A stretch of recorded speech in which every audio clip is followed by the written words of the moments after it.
proud to be an American, or at least I know.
Tom, this cut this part part out. Tom, cut this fucking Tom, part delete out. this episode. Delete that. Yeah, maybe. Tom, get rid of the episode. Yeah, we'll see how it goes. Oh my I was kind of in and out. I'm not gonna lie. Fuck.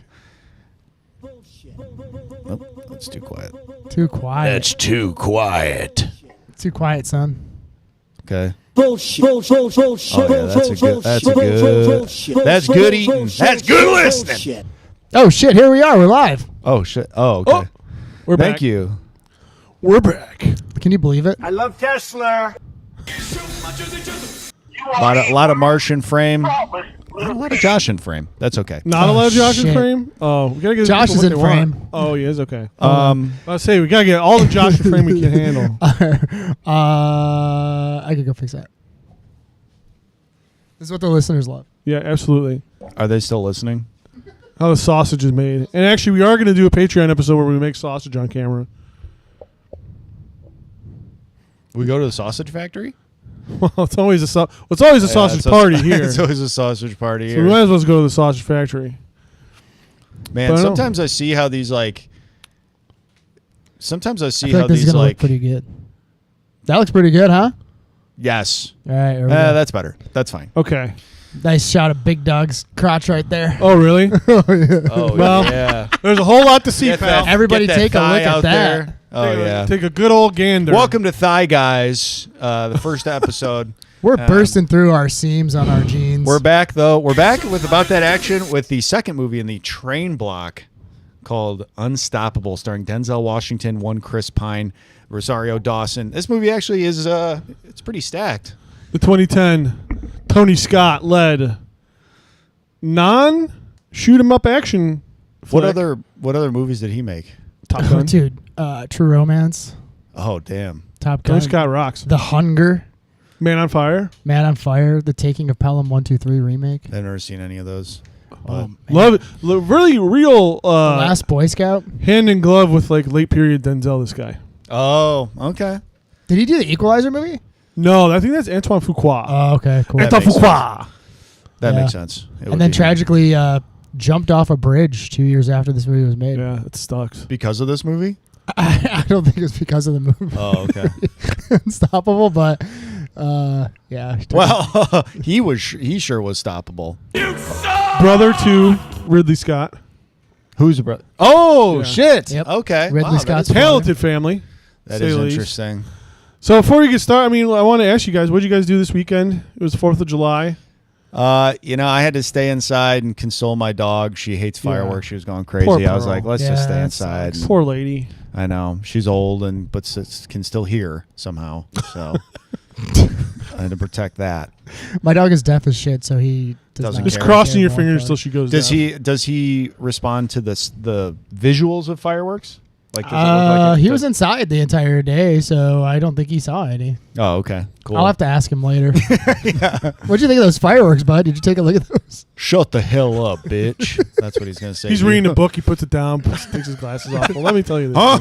They were a tad bit juvenile. Marsh, I would love to converse with you, but I am just way too deep in this book. He's reading like He's got his ludlums. Crime and Punishment. I was just Yeah. about to say that. I was about to say Pride and Prejudice. Yep. Well, I got to actually go. I mean, we hung out with Melanie's family like we always do. But yesterday, after the 4th, I went to go see Disclosure Day. Actually, Oh, nice. Yeah. yeah, because I figured we were talking about Tom going to see Jaws and how people were laughing and Yeah. not taking it seriously. And I, in the same vein of that, I felt like I should not be shitting on movies that I have not seen. That's very mature of you. Right. So I wanted to I'm go. going to keep doing that, though. And that's fine. I think Talking and laughing during movies. No, just shit talking movies you haven't seen yet.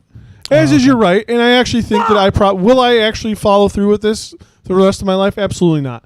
But in this instance, I was trying to give Steven Spielberg the benefit of the doubt, and I said, "Hey, Steve, I'm gonna go see your movie. I don't want to shit on it." And I gotta say, I had a great time. It just was not what I was expecting. I think that for some reason, just like the trailer was. I mean, I guess you kind of said this, Marsh. The trailer was way different from what was like on the screen. Yeah, for sure. Yeah. Which was really weird. They So don't I give a lot know. away in that trailer. Interesting. Yeah, it was just really weird. I don't know. Maybe I wasn't picking up on some stuff, or just like maybe it was a different version, but it just was like just really, really different. It was just like it seemed almost like a different movie, but I don't think it was. I just think like maybe sometimes just like things are misleading on purpose to get people in the theaters, and it's like whoa. So maybe this is why everybody was talking about it. Yeah, could be. But like it's really weird when Disclosure Day, like I'm thinking, okay, aliens and stuff, and then like first scene, like 5 minutes in, is just Josh O'Connor bent over like something with like a robot sticking his finger up his ass, giving him like a proctology exam. This is the Spielberg movie? And I'm just thinking like, is like the robot the alien? Like I know like anal probes and stuff are like a thing, but I just like and everyone's laughing at him, and then one of the guys from Kill Tony is there. And he's like cracking wise, and I stuck with it, and it keeps going. And I'm like, okay, there's no real alien. Again, the robot could be the alien. There's no real aliens yet. And then Colin Firth, sometimes I don't know. Actually, I wasn't wearing my glasses. Colin Firth gets locked in this porta potty, and they launch it up in the air, and all this doo doo comes like on him. He's getting covered in this doo doo, and he's screaming and yelling. And people are laughing at him. Huh. And then he gets down, he gets out of the porta potty, he starts running around trying to hug people.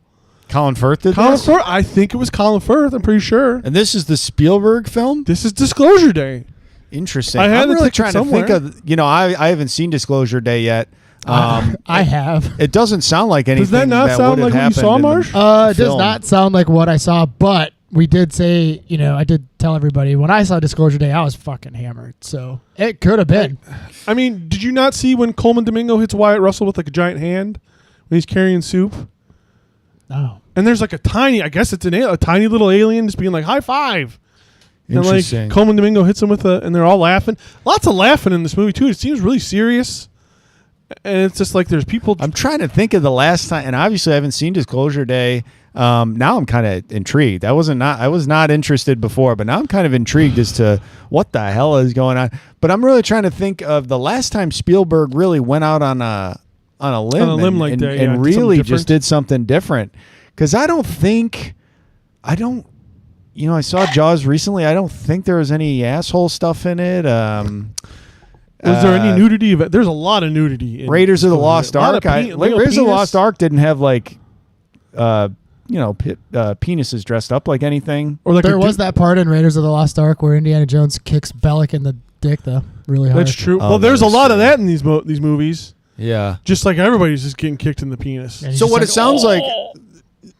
So what it sounds like is like Spielberg's kind of going back to his roots. Then I think he's trying to make something different, which I respected. Honestly, like maybe it wasn't what I was expecting, and like Eve Hewson, who's Bono's daughter, there's like a scene where she goes.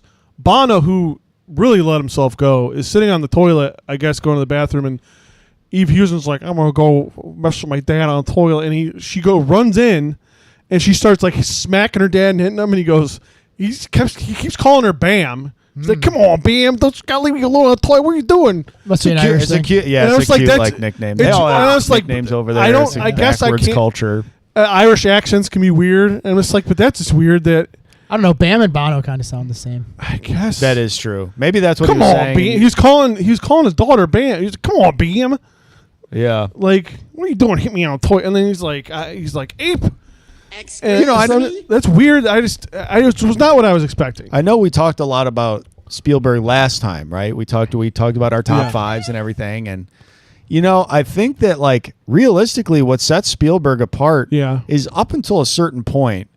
He did like to include like the diarrhea volcano That's scenes true. and Yeah, stuff like yeah. that. He liked to include, Yeah. people getting launched into stuff and Yeah. such and so forth. So I guess in that way, it's like, he became so sophisticated after. So you're trying to say After a that he's certain trying point, he to- became so sophisticated. It's kind of nice. It sounds kind of nice that Disclosure Day goes back to like a time when He's trying to take some risks. he's trying to take some risks. He's showing what it's like for just men to be men, which we're not allowed to be anymore. And Little I think lowbrow. that's yeah.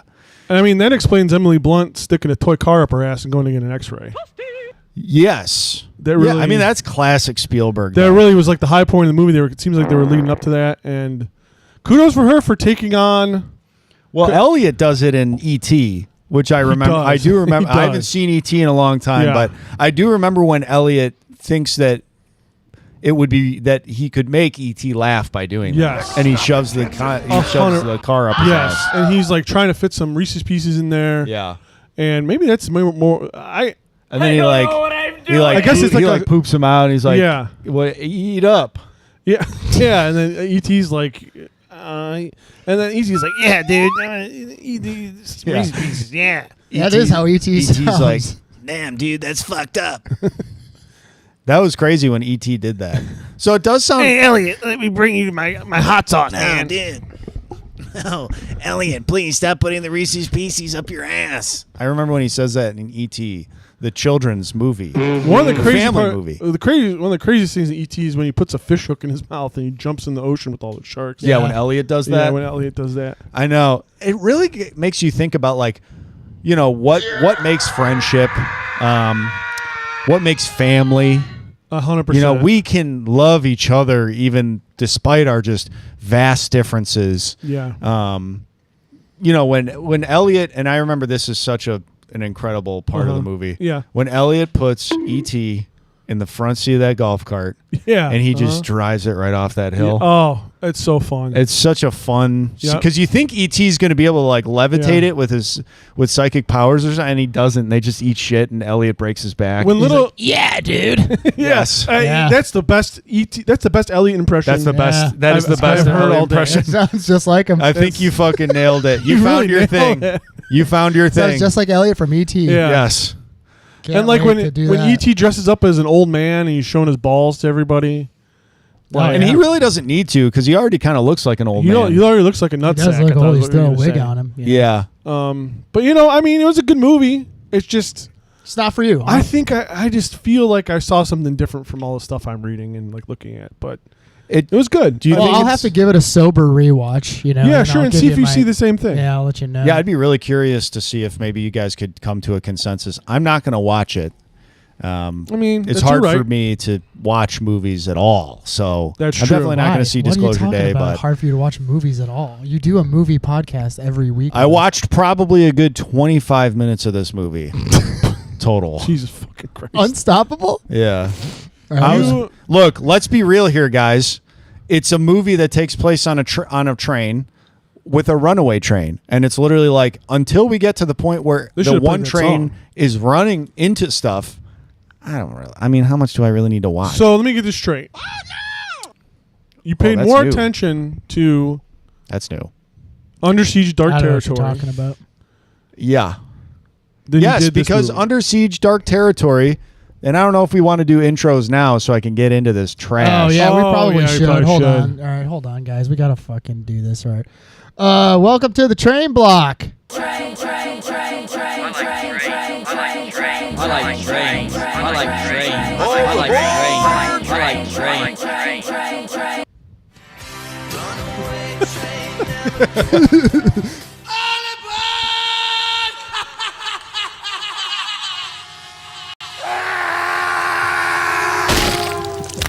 It's time for androgyny. Here comes Pat.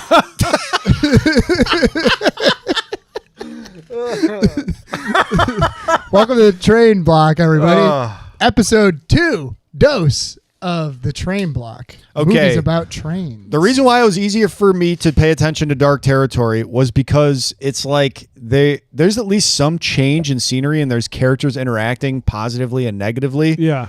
And in this movie, it's like I said, it's on the object is they need to slow down a train that's a runaway train. And it's a but thrill there's ride so from many start to end. fucking things happening in this movie, dude. Like there's like literal actual trains like running into shit and explode. Yeah. And I saw Exploding. that, and I paid It's attention to great. that. The train is literally a fucking a rolling rocket. bomb.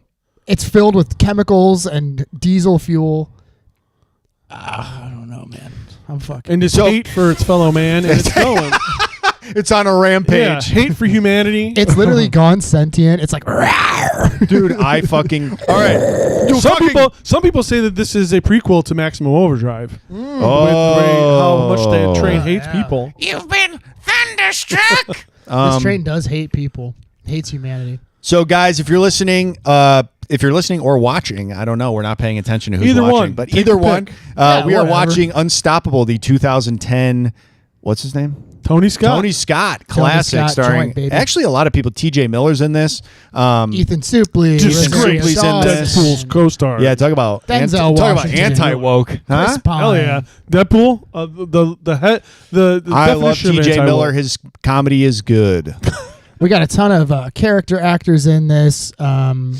We got Kevin Kevin Dunn. Co- Kevin- Can somebody tell me what Kevin a Dunn character and actor Kevin Top Dunn. is? one when Kevin Dunn came on the screen. Because I feel like isn't all acting character acting? What does that mean? I don't know. I I just never- always use it to refer to bit players all the time, like their character. I- like day Do you really players? want a serious? I mean, so like character acting, as I understand it, is like an actor who sounds redundant, fades into the character. So it's like they're not like a movie star. So it's not like Paul Newman plays, fucking Cool Hand Luke. It is like this guy is playing the warden of the jail. Oh, so it's like anytime you see an actor and you're like, oh, it's that guy. Yeah. That's a character. Yeah, actor. That's what I Okay. always assumed. Yeah, like so Kevin And- Corrigan is a perfect example of this. He plays like the the federal train inspector. Yes, 100%. But he's in so many Like movies. the genius federal train inspector. Yeah, I'm trying to think of what. He's in tons of stuff. He's in The Depart. Off the top of my head, I know he's in The Departed. Grounded for Life. He's in Grounded for Life. That is what I know him from. That's insane. That's the actually. thing I think of all I think the time. does he play insane. Spider in Goodfellas? Who's Spider? He is. I Joe think Pesci he is in shoots him? Goodfellas, but he's No, not. I don't that's think he's Spider. that's Imperioli. Is that Michael Imperioli? Yeah. Oh, okay. I think I'll look. you it might up. be right. We'll pull up Kevin Corrigan's IMDb and see all the stuff he's been. He's been in so many fucking movies. But also And Kevin you Dunn, have who's the- been in a shitload yes, of movies. you have the dad from Small Soldiers. Yep. He's also in Warrior. He's in fucking everything, dude. And it's like the non-lead actor in a movie. So like Steve Buscemi, until he became like a leading man, was like Paul Giamatti was like the number one character actor for a long time, who like was not until like Sideways. Then became like a leading man. Okay. That sort of deal. All right. Yeah. Now I Hell get yeah. it. Now James I get it. Gandolfini until Sopranos. Damn, And you even after really got us Sopranos. on that one, dude. That's why you're the fucking big dog. Oh yeah, he's here, baby. He's here. He's in the dog pound. We're all in the dog pound now. It's me, the big JC, in the place to be, the number one lover, the big dog, Josh, here for another week, hearing about that action. And to my left is... There we go.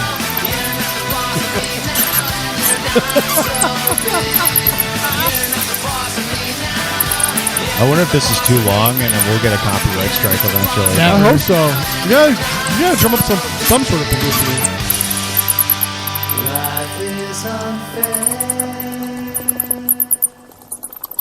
Tom.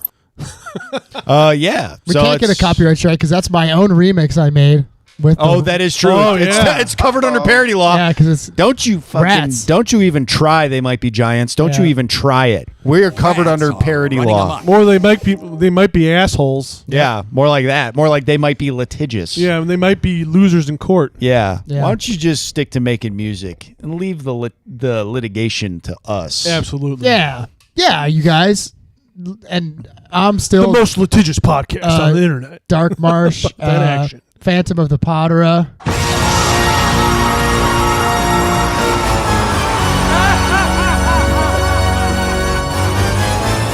Should be doing this while this is playing. Steven Seagal as the Phantom of the Opera. Want to see me play the organ?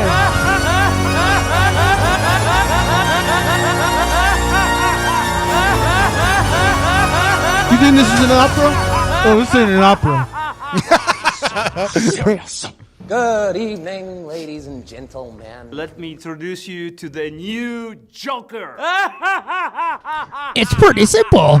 We kill the Tom Man. What the fuck did I do? What did I do? Hell yeah. I just got here. Well, I was just thinking because like I'm the Joker, you know, I'm fucking crazy. I'm the wild card, and you have like these chiseled features in your face. You know, you're jacked. You know, I just feel like you would be the You are Tom pretty much Man. the Batman of the podcast. Yeah, you're the Tom Man. Oh, thanks. Yeah, Jeez. you're the Tom Man. Wow, this is so much nicer than last week when you guys said that I was an uninteresting, mentally challenged butler. Is that really what you said? Yes. Oh. That's actually exactly Well, what you no, said. If you but go I mean- back Or and listen to you're it. the Tom hey. Man, all right? So you know, Hey. and, I mean, I'm not being nice to you. I'm saying I know we should kill you. This, Oh, okay. this is a comedy podcast, me and Chill and Cell Nation. and we try to give people the laughs, but we're being sincere right now. You are the Batman of the podcast. Thank you. That means so much. Wow. I took it a little hard last week. I was like, I think I deserve to be at least a normal, Now- intelligent butler. Now, which Batman up for debate? But Yeah, maybe and we like- won't sit here all day and Maybe talk like about the which George Batman you want. Clooney. Batman. Ooh, I was gonna say. Well, is Adam West actually a compliment? I guess. Did you know that Adam West was like regularly banging it out with Oh, like hell yeah, 6 dude. women No, a for day real. on set? Him and What? Burt Ward. Yes. We're fucking their It's way true. from Hollywood. Dude. Get the fuck out of here. Yeah. Coxman? Oh yeah. Wow. At least is according like- to according he's- to Burt Ward. He is like fucking Is Burt Ward the one who crazy. played Robin? Yes. Wow. According to Robin, him and fucking Adam West were just fucking laying Smashing. pipe throughout Hollywood. Wow. I bet Okay. you they ran into fucking Nancy Reagan. Oh, yeah. Damn, son. And if you don't understand that, look it up. Wow, dude. That's crazy. We've talked Maybe about it Ronald before. Reagan, too. Oh, hey, mommy. Let me get a piece of that. Come here, Mr. West. Let me see those jelly beans, Adam. Let me see that batarang. I'm trying to get in those cheeks. I don't know. He's gay. Yeah. Mr. President. I never sucked any ding dongs. What's the fucking Adam West impression? I can't do one off the top of my head. I don't know. Adam West is hard. That's a tough one. Yeah, that is a tough one. It's like you got it. It's almost like it's going to come off sounding like Clint Eastwood. I don't want to do it. But, Yeah. You know, insert Adam West impression here and talking about gay sex. Yeah, yeah. That's our attempt at a come town bit. That's our attempt at listen, come town was huge fucking 12 Yeah. years ago. What if we just do bits like that, but Yeah. none of us can do impressions or Well, you can do particular impressions. Yeah, you can do You're good impressions. at I it. can't do Adam West though, Oh, or yeah. particularly that funny. So we're Maybe just that's what What our- if? I don't know. What if Think about Elliot from E.T. was Adam West from Batman? and was also Steve-O. Suck it, dude.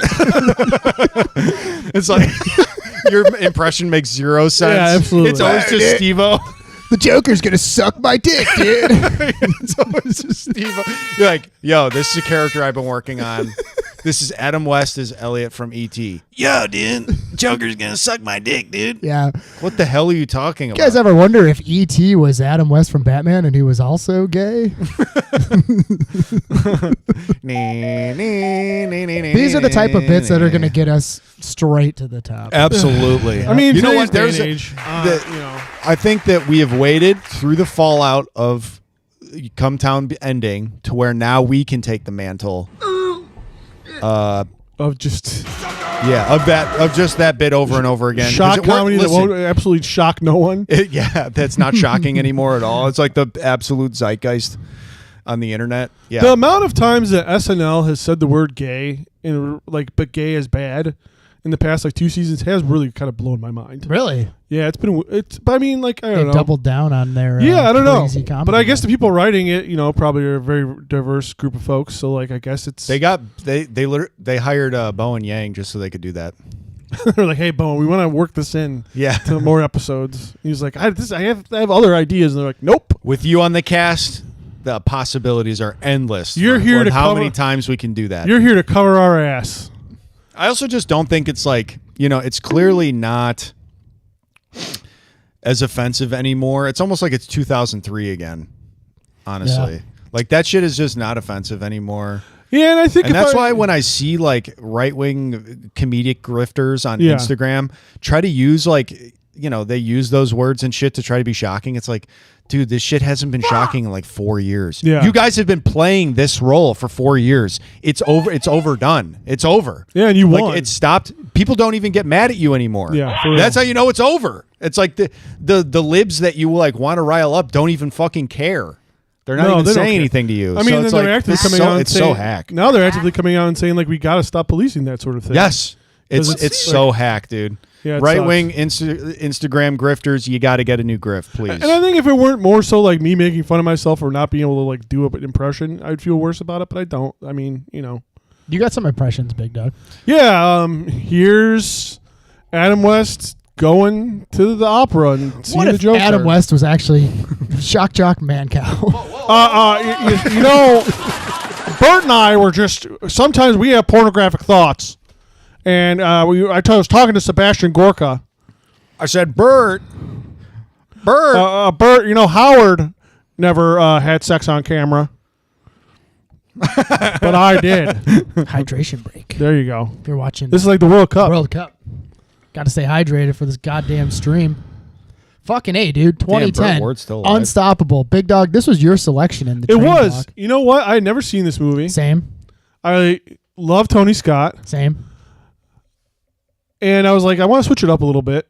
Because, when we pick... The train block is interesting because, I think there are more straight up, we could have done, 310 to Yuma. Or, Oh, wow. That is a train movie. You're right. could have done Snowpiercer or something like that. Which is... All would have fit. It would have been good. But, 310 to Yuma would have been good. Yeah. I mean, you could still switch it. God damn it, no, because it's We've Marcia's. never done a Western, too. We haven't. that's right. But I also thought about just doing a Western block. Yeah. do Western Western block. block You know what I is mean? coming up for sure. So I wanted... But I was like, hey, you know what? Good, the Bad, the Ugly trilogy. Yep. Ooh. That's I've out never there. watched them. It would be a good. We should excuse start for me filling to out the- watch Those will be like a Cheating. fucking 10-hour fucking series. We'll Yeah, do. that Those is- movies yeah. are long as shit. They're fucking so long. Yeah. To a fucking 4-part episodes. And I was just like, let's just do something a little different and do like. Tom was calling. I don't know if you were recording when you said that. You were calling it like a disaster movie. I think that's partly right, but just like an action movie in a way that is not like murdering people. Even Yeah, though a there's train no does technically guns. murder There's no someone. guns. There's no punching. Yeah, like there's very little like person on person violence, Yep. and I just want to see how it would fit in with what we do. I think it fits fucking And I think it fits perfectly. 100% perfectly. Yeah, I think it. For the most part. No, I think it's absolutely. I mean, it's high octane. it at least is apt for the podcast. Yes. for Yeah. sure. There is good action in it, and it does get your heart racing when you watch 15 to 20 minutes of it. I'm gonna get off by cranking your knob. Well, I think that it's fucking action packed. I think the entire movie is action packed. It really, I was on the edge of my seat. It's a master class in elevation, like from like a thrill standpoint, because it- every 10 minutes something is getting elevated. That is true. They do a good job of slowly raising the stakes. Where Yeah. it's like runaway train's bad enough. Here's a train full of kids, which felt a little like. And- a little. But the train full of kids is good because that's just like Yes. what do you call that in a movie where they're like it's a trick. It's a red herring. The train full of kids is a red herring. Right. So like you're watching it and you're like, oh shit, it's gonna crash into this train full of kids. It's like closing up on the conductor that's driving the Yeah. train of kids, and they're all screaming like safety things and And stuff. that's just like a very small part of the movie. Yeah, it's a short That part could be of the its movie. own whole movie. Yeah. It's just like these trains careening towards each other, and they have to stop like this runaway train from killing this train of full Yeah, of kids. and they're able to like divert it so like the train of kids is safe, and it just barely misses them. It flies by them, and all the kids are like, "Wow!" And this does a thing that like a lot of good action movies does, where it's like there's not just one single plot to the whole thing of the action. There's multiple different mini like movies set pieces within this whole thing from the beginning to end. So it's like the kids on the train, then it's like Denzel's train and the other train like heading towards each other, and we're gonna see, are they gonna do like a near miss?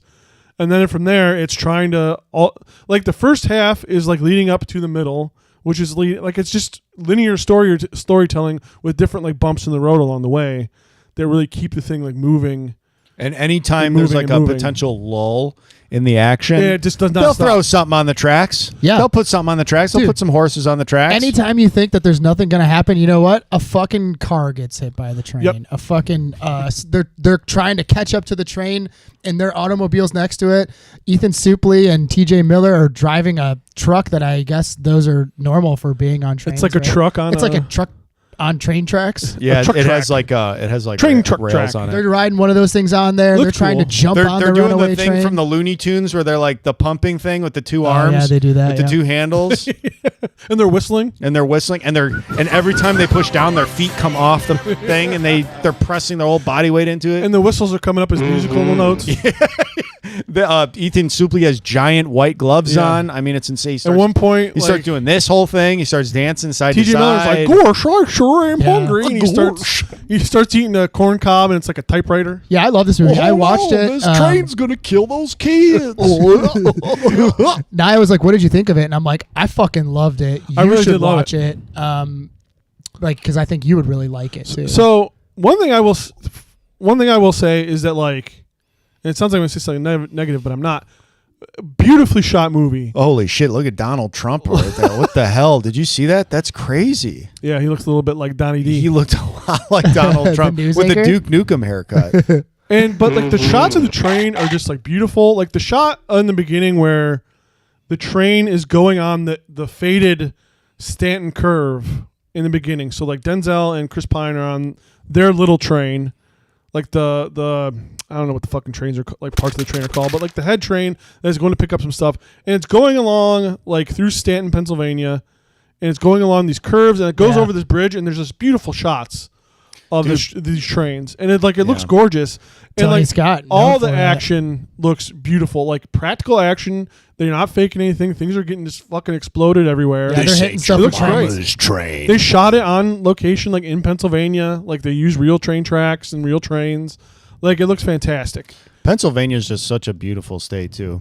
It is. You know what? It really is. Underrated state. It's It is. crazy. I love like the towns in Pennsylvania because it's so hilly. All the houses being built on hills. Yeah, it's cool. I just think it's so cool. I think it's beautiful. And just it's like going the to forests Boston. and stuff, man. It's like going to Boston, but real people live there. Yep. And not just Not just roving a bunch gangs of- of bank robbers. Not just a bunch of fucking Waymos that live inside the damn condos. Go off on Boston, $900,000 a Damn, year to dude. live in a condo. Go Fucking off on Tom's Boston. shooting on Boston. Fuck Boston, dude. It's overpriced. Yeah, Pennsylvania rocks. I mean, Pittsburgh is fucking cool ass city. Philadelphia, cool ass Stanton. city. Stanton, you know Stanton. I'm going to- Can't forget Stanton. I booked a train to Stanton after this movie. Well, I was thinking about doing like a full blown like 1920s Dust Bowl hobo sort of trip and just Hell yeah. jump on trains. Marsh is just like at the train station with his hat. Like, After one of See my ya. good friends in Bye, in Marsh. high school literally train hopped she train hopped and hitchhiked from Indiana to California. Lived in California for like, I don't know, maybe a year or 2 years or something, and then just took the train back. But she literally hopped trains like a fucking like I don't even know. Like an old orphan or something. Railroad and hobo, dude. True, legitimately. Yeah. Yeah. I never That's- sucked any ding dongs. admirable and insane. Isn't it insane? That's yeah, it's crazy. really crazy. Yeah, she would talk about it like it wasn't a big deal. I'm like, dude, I feel no like you one have- does that anymore. You have to be the type of person that talks about like no big deal to make it to actually do that. Yeah. Like you cannot go into it thinking like this is gonna be insane. You have to go, oh yeah, I just hopped a train. She literally was just like, I don't want to be here anymore, and just started hopping trains and fucking made it all the way out to I California. mean, which is rad, but like those are Good the thing same she type of wasn't people- on this one. Yeah, Yeah. absolutely. Yeah. yeah, because never know. this one is fucking high octane. You never know when that train's going to be unmanned. And you Yeah, never so- know when a grouchy man who's about to get fired is like, let me ask you this question: if you're gonna hop on the train, what are you gonna do when it stops? Think again, and then like ask you a bunch of like pop quizzes. Oh, is Denzel about to get fired in this movie? I totally missed that subplot. Well, that's a big reveal at the It's a end. big reveal. Big reveal at some point in the movie. Why? It seems like he's a hard worker. Because they're just laying people off. That's why he hates the yeah, yellow yeah. vest. Yeah, like Chris Pine's character is to him is the replacements for him. College boy. Oh, I see. Sure. Yeah, that's why everybody kind of hates him in the beginning. Too. I thought they hated him because he was a nepo baby and he was climbing the ranks really fast. they definitely do call that out too. But yeah, I mean that kind of does. That kind of comes and goes though. That part, right? It's really just the one guy who's like, I don't like to be a babysitter. Yeah. and he's like, No, "Well, it's I like don't that. to No, work." Denzel actually has like a when they go to pick up their load before they find out that there is a runaway train heading right towards them.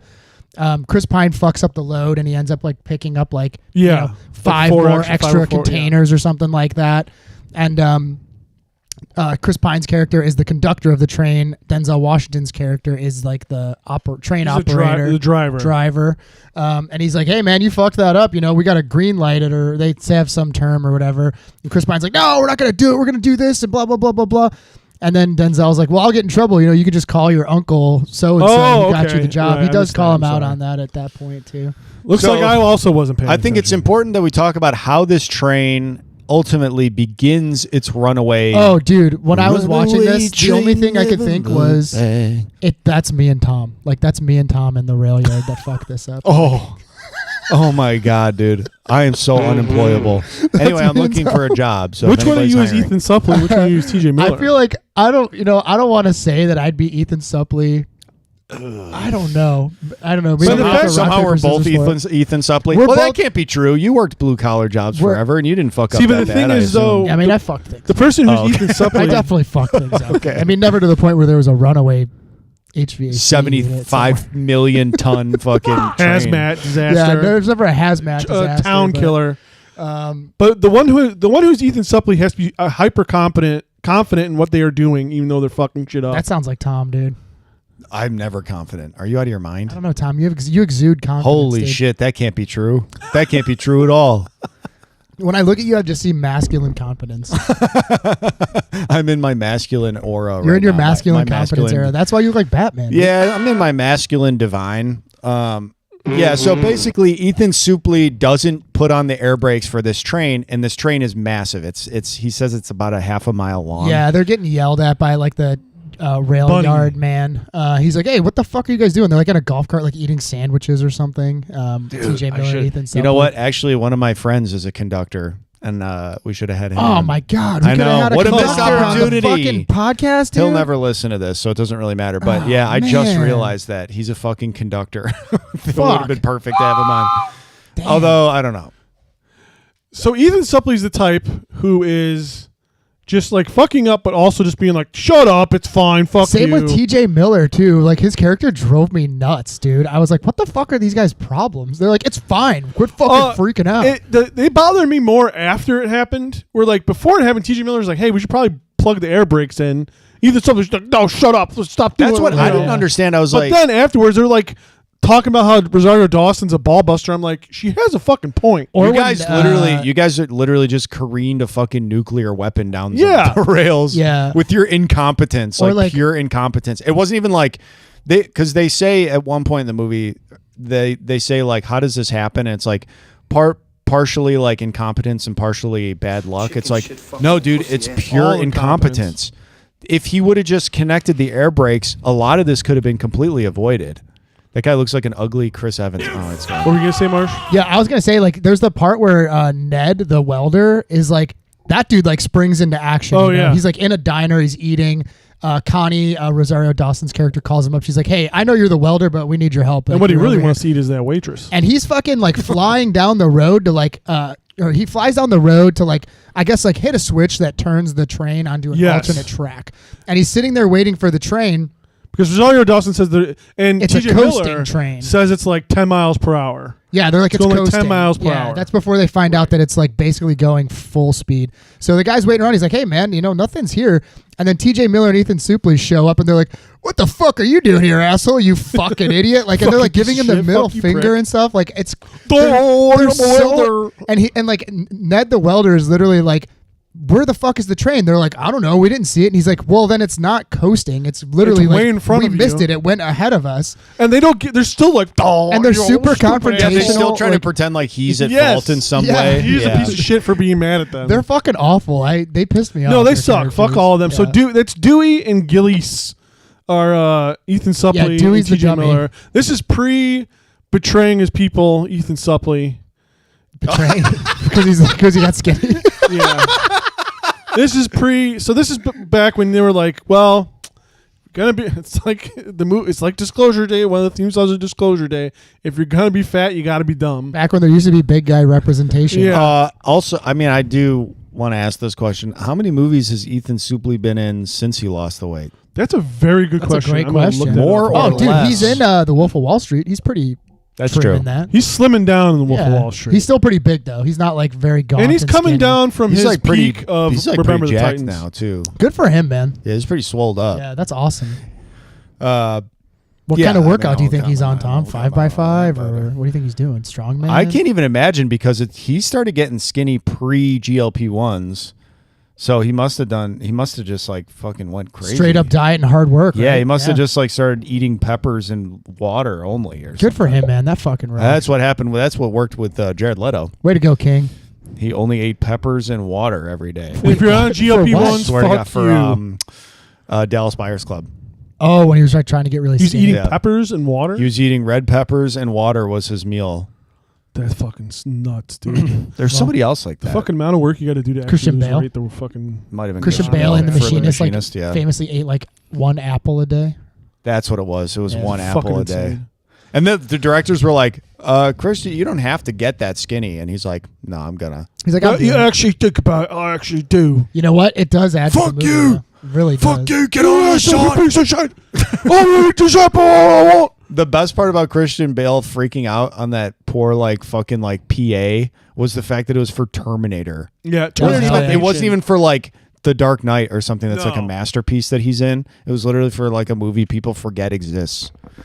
But you know what? You got to trust the process. Yeah. Patriots are in control. And if you don't bring that intensity, if you got to bring that intensity every time, Fuck you. it's easier to You just never know. steamroll it. And also, I think, I'm sure on some level, which I actually like Terminator Salvation. But interesting. If you got to bring, it's almost For like the salvation block. when you're doing, yeah, Well, here, when we get to salvation. yeah. When we get to eventually. the salvation block, and then we'll do Book of Eli. We'll do Book of Eli, and we'll do Terminator Salvation. And then- Yeah, well, welcome to the podcast, Denzel Washington. Yeah. Oh shit! Yeah. He's on. And you know what? He's a great action star. Obviously, we talked about the Equalizer movies. He's in a lot of action movies. Man on Fire is fucking Man on Fire rules. amazing. Man on Great Fire. movie. I like how this movie is basically just Training Day? Training Day. This movie is kind of like Training Day. It's literally like dude who's super qualified for the job, and it's his first day training, and something horrific happens. Well, and he's he not. has He's to, like, technically not training. I think Chris obviously Pine's he's a good guy, but Chris no, it's Pine's just- character Will is like he's ready to go. Like he's in charge. He's the conductor. but he's training for that position, for like the conductor position. I think that's what he said. I think No, he literally I thought says, he like- was ready to rock and roll. Like No, maybe it he's was like like, his I'm first. I think signing he's up like for a my training probationary shit. at least, where he's like Yeah. the yellow okay. vest. Like, Got it. so I mean, after Training Day, so Denzel wins Best Actor for Training Day. Deserved. Deserved. Obviously. Well I mean, deserved. Obviously, that's one of my favorite movies of all time. It's a great movie. It's literally my top 5 for sure. but he pulls a kind of a Pacino in my opinion, where he learns the wrong lesson from the win, and What's not necessarily. Where it's just, but it's just like Do you think he's in worse movies after? no. I think he picks. He's like, well, I won for this character, So I'm just gonna pick. so I'm gonna do this for a lot of the movies after this. I did. You know what? I hate to say it, and obviously Denzel Washington is obviously Well, he's won 2 Oscars. what else did he win for? I think he won for Malcolm X. No, too. he didn't win for Malcolm X. Then maybe it was Philadelphia, but I'll double. Oh, check it might that. be Flight. It was a Flight. He's been nominated and he's won a couple. but I'm looking it up. So he's after Training Day. He starts doing. Okay, so he won 1990 for Best Supporting Actor for the movie Glory, the Civil War movie. Oh, that's right. Yeah. And he was nominated for Malcolm X, which he probably should have won. He should have won. Somebody I used to be friends with was talking about how he should have won for Malcolm X, and then they gave it to him for Training Day because they were like, we should have just given. Oh, you If you've never seen the movie The Hurricane, though, too, he's really good in that one. And he also did not. He was nominated but didn't win. He was also nominated for Flight as well. He's fucking jaw-droppingly incredible in Malcolm X, though. Yes, He becomes yeah, fucking Malcolm X. Yeah, it's really It's great. not down to looking like the guy. It's wild. Yeah, Um, but I know what you're saying. After Training Day, he does kind of play right. Hyper competent. hyper competent. Always asks people the yes. questions.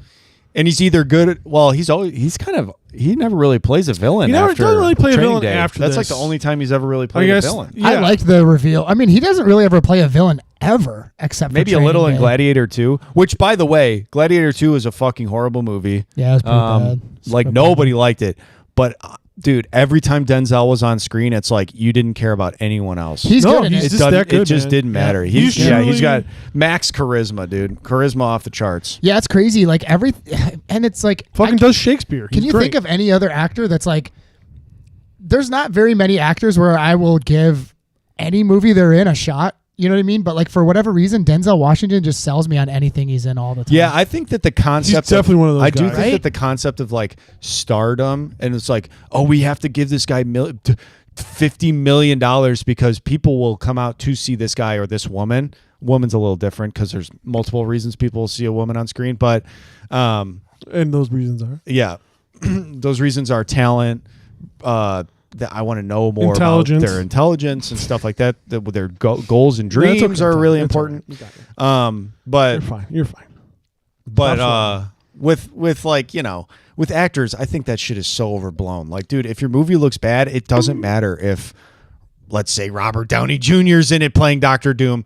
So it's like I think that shit's overblown. But Denzel Washington, you know, he's gonna make you watch. Yeah. You know, he's gonna make you and want like to even watch the him on screen. stinkers he's in, they're probably pretty good, and he's probably good. He's in good them. in And he them. doesn't even really make stinkers, man. I'm looking at his. I'm really filmography trying to right think of now. what I mean, movie. he's got Virtuosity might be a stinker. I haven't seen it in a long time. You know That's what? from I feel like people kinda 1995. like Virtuosity. 5.5 is not great. I mean, it could be good. It might be a perfect movie for this podcast. But you know what? To be honest with Is I it you. was an thinking action about movie? this. I think it is.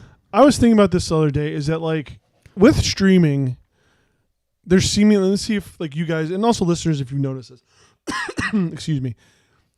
With streaming, it seems that like more and more actors who should be considered like A-list actors are like doing like these weird direct to streaming movies all the time.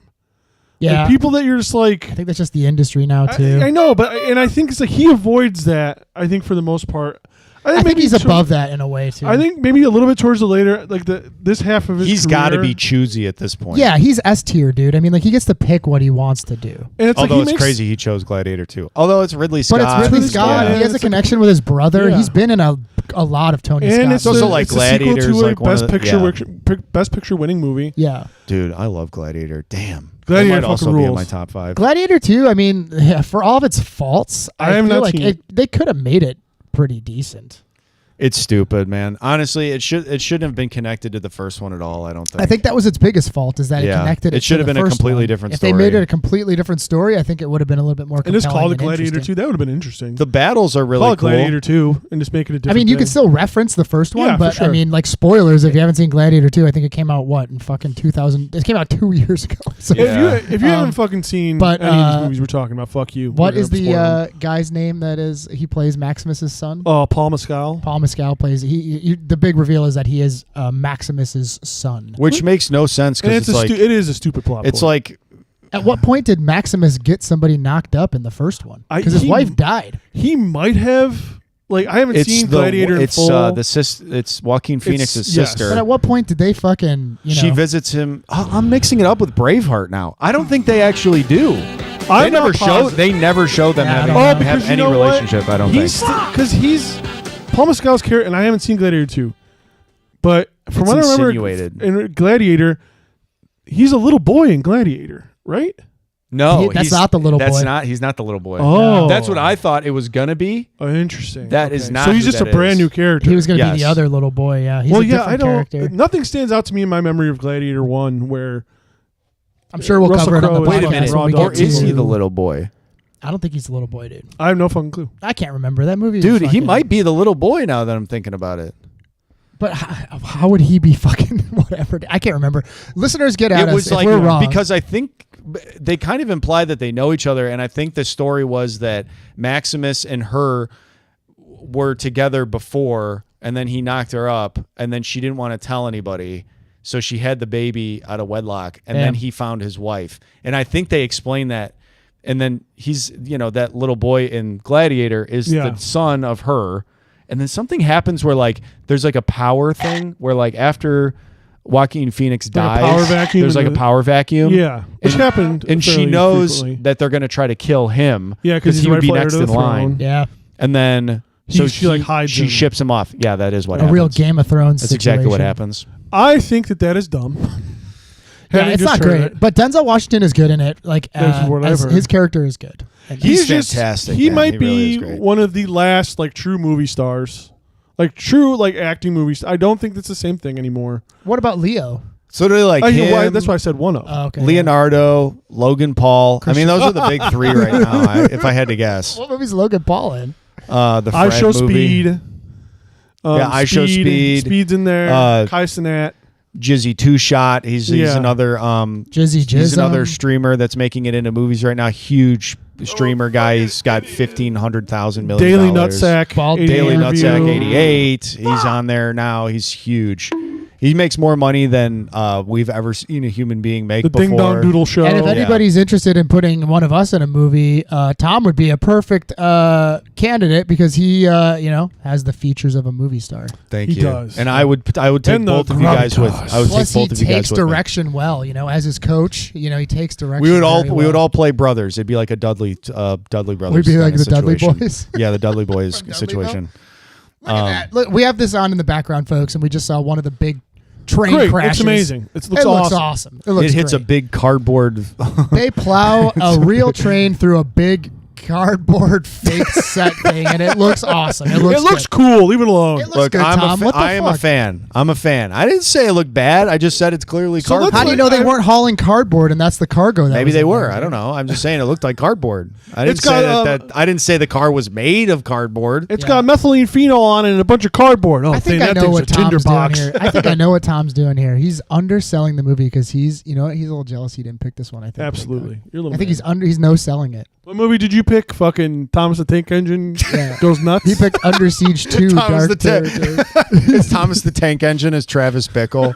Thomas the Tank Engine watching porn in a theater, like covering half of his face. No time must steal my mind and body. No more bad food. Thomas is doing pull-ups. No more diesel fuel. No more diesel fuel. My favorite part about Taxi Driver is how little the writer clearly knew about fitness. When he's like 50 pull-ups, 50 push-ups, I'm like, dude, those two things don't equate at all. That's a lot, though. No, it is. My point is like 50 pull-ups. If you can do 50 pull-ups, you're doing more than 50 push-ups. Push-ups are much easier. Oh, true. You're right. Yeah, 50 push-ups is at that level of fitness is not that much. Yeah. He looks awesome in that movie. He looks too. fucking great, lean and mean. Yeah. He And looked I at a little also- victim weight. I'm not gonna lie. You look crazy, dude. You It's look so a little cool. skinny. You literally said you fucking wanted the junkie body. You said that to me. Yeah, I changed my mind, dude. I changed my mind right now. Yeah, you do that You a want lot. you want a pre-betrayal Ethan Suplee body now, don't you, Marsh? Yeah, I'm trying to get Ethan Suplee. I'm trying to Don't get want- Dewey you don't level. want- Dude. yeah, you don't want Remember the Titans.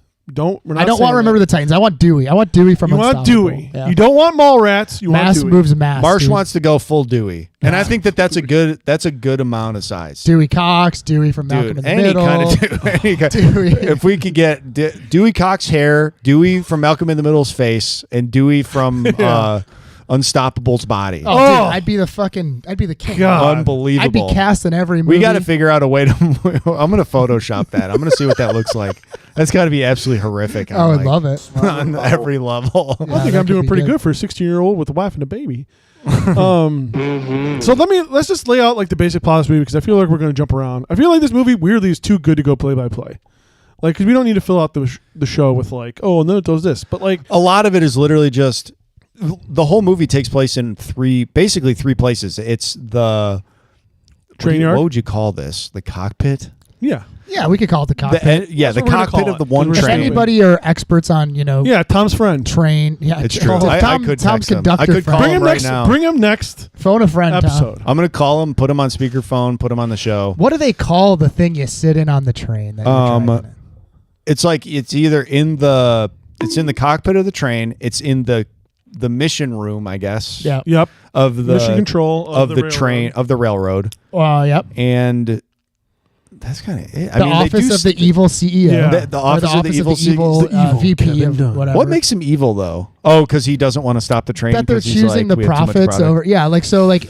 Well, if we'll get to it eventually, but yeah, there's definitely an evil corporate aspect in this movie that I love. Steven Seagal wrote that part. He might He have. sure did. Yeah. He might have. So basically, Ethan Suplee doesn't attach the air brakes, and he puts the train in full speed because it's so heavy that Well- he's like, this is going to take forever to take off anyway, and he Well, gets out of the train. Yeah, he's so fat, stupid, and careless that he like puts the thing in like idle, like kind of like slow, but then it like he doesn't lock it because his hands are too thick and greased up with cheeseburger grease. Yeah. that it He was eating a slips bunch of chicken and it tenders. goes to full throttle, and then he's huffing and puffing, and he's trying to eat a sandwich while he's grabbing on the train. Yeah, he he's trying to falls. run after and he falls. Yeah, Pants fall His down. Pants fall down. and he farts. His pants fall down and he farts loudly. He shoots poop from his butt. Yeah. It's liquid. Yeah, and then it sprays TJ Miller right But yeah, in And the then face. So- what would T.J. Miller sound like if he was Elliot from E E.T.? Wow, dude. that was That's some far off. crazy shit. Everyone hated me at Silicon Valley. Dude, that shit smells. It's so difficult to work with on Silicon Valley. Yeah. Kumail hates me. I called it a bomb threat to the set, so I didn't have to work that day, dude. Now that's a disclosure day prank Oh, yeah, dude. if I've ever heard one. So Steve-O doing an impression of T.J. Miller. Now we're getting some. Now we're cooking. I think. I think we're going. Yeah. So Tubby and TJ let the train go wild, and they go to Rosario Dawson and say, "Hey, listen, and you're when he says the train goes wild, it is not taking its top off. So get your heads out of the gutter. That's why you I wasn't fucking paying too sickos. much and it's attention. and it's not hulking out. It's the train is like on. It's just a runaway train now, and they go to Rosario Dawson and say like, "Hey, we think you're a bitch, but we have to tell you because you're kind of our boss We for fucked whatever this reason. up." We fucked this up hardcore." And she says, "Go get it back." And they say, "Oh yeah, it's 10 miles per hour." So basically, they can't. The train becomes just like a totally runaway train, and they're trying to like figure out how to stop it. It's at top speed, which is about 70 miles an hour. At this point in the film, they don't know it's at top speed yet. They think it's just coasting because Ethan Suplee's character Dewey's like, nah, man, I left it in the slow mode. Yeah, yeah. I'm like, it's just going 10 miles an hour. What's it called? Dewey mode. Yeah, it's in Dewey mode. He's like, I put my donut on the thing and they would stop it from going all the way. And it's simultaneously Chris Pine. He's got some life stuff that's kind of boring and stupid, but he comes on board and he's like a new conductor. He's working with Denzel, who's old hat, like train operator, like veteran train operator. 28 years he's got. 28 years. As a railroader is what he calls himself. And or he they're says, like, riding I got together. 28 years railroading. And while like the runaway train is starting to pick up speed, you're seeing kind of like the process of Chris Pine and Denzel Washington going to get like their train cars to hook up to like make their run. And it's just very much, it's like them talking. It's Denzel doing the thing of like, so you said we were supposed to pick up 20 train cars. Now look out your window. How many did you pick? He's like 20. And he's like, well, from this sign to that sign is 4 car lengths. What do you think about that? So it's like doing shit like that. Yeah, and he kind of like just say I did it wrong. Yeah, you know what I mean? What are we doing? You think you did it? What do we gotta do Okay, this? well, what about this? God, nothing drives me fucking crazier than that shit too. He's cool. I think his character is not like shitty about it. He's like a little bit resentful. He's obviously a little bit better with it what the becomes big clear for reveal sure. is at the end. And Chris Pine is also, we can't discredit this. He's careless because he's too worried about his own life bullshit happening that he does fuck it up. Yes, he's like very distracted. He keeps talking on his cell phone and like he's like restraining order. Another 30 days. How am I supposed to see my kids? I will say when you find out, we will get to how he gets the restraining order. It is pretty fucking nuts. How like what? Yeah, it's he definitely does. not. And also, It's crazy. I'm a little confused about that restraining order too, because I thought the restraining order was for the. Well, it doesn't matter. I don't know. I don't know if you want to go scene by scene or no. But now we're having Denzel baby. and Chris Pine, and then there's training this is going runaway, and they're trying to stop it. Rosario Dawson, well, not so much Ethan Suplee, but like Ron the Welder and Kevin Dunn's team are trying to stop this runaway train. Ned the Welder. That's what they keep calling him.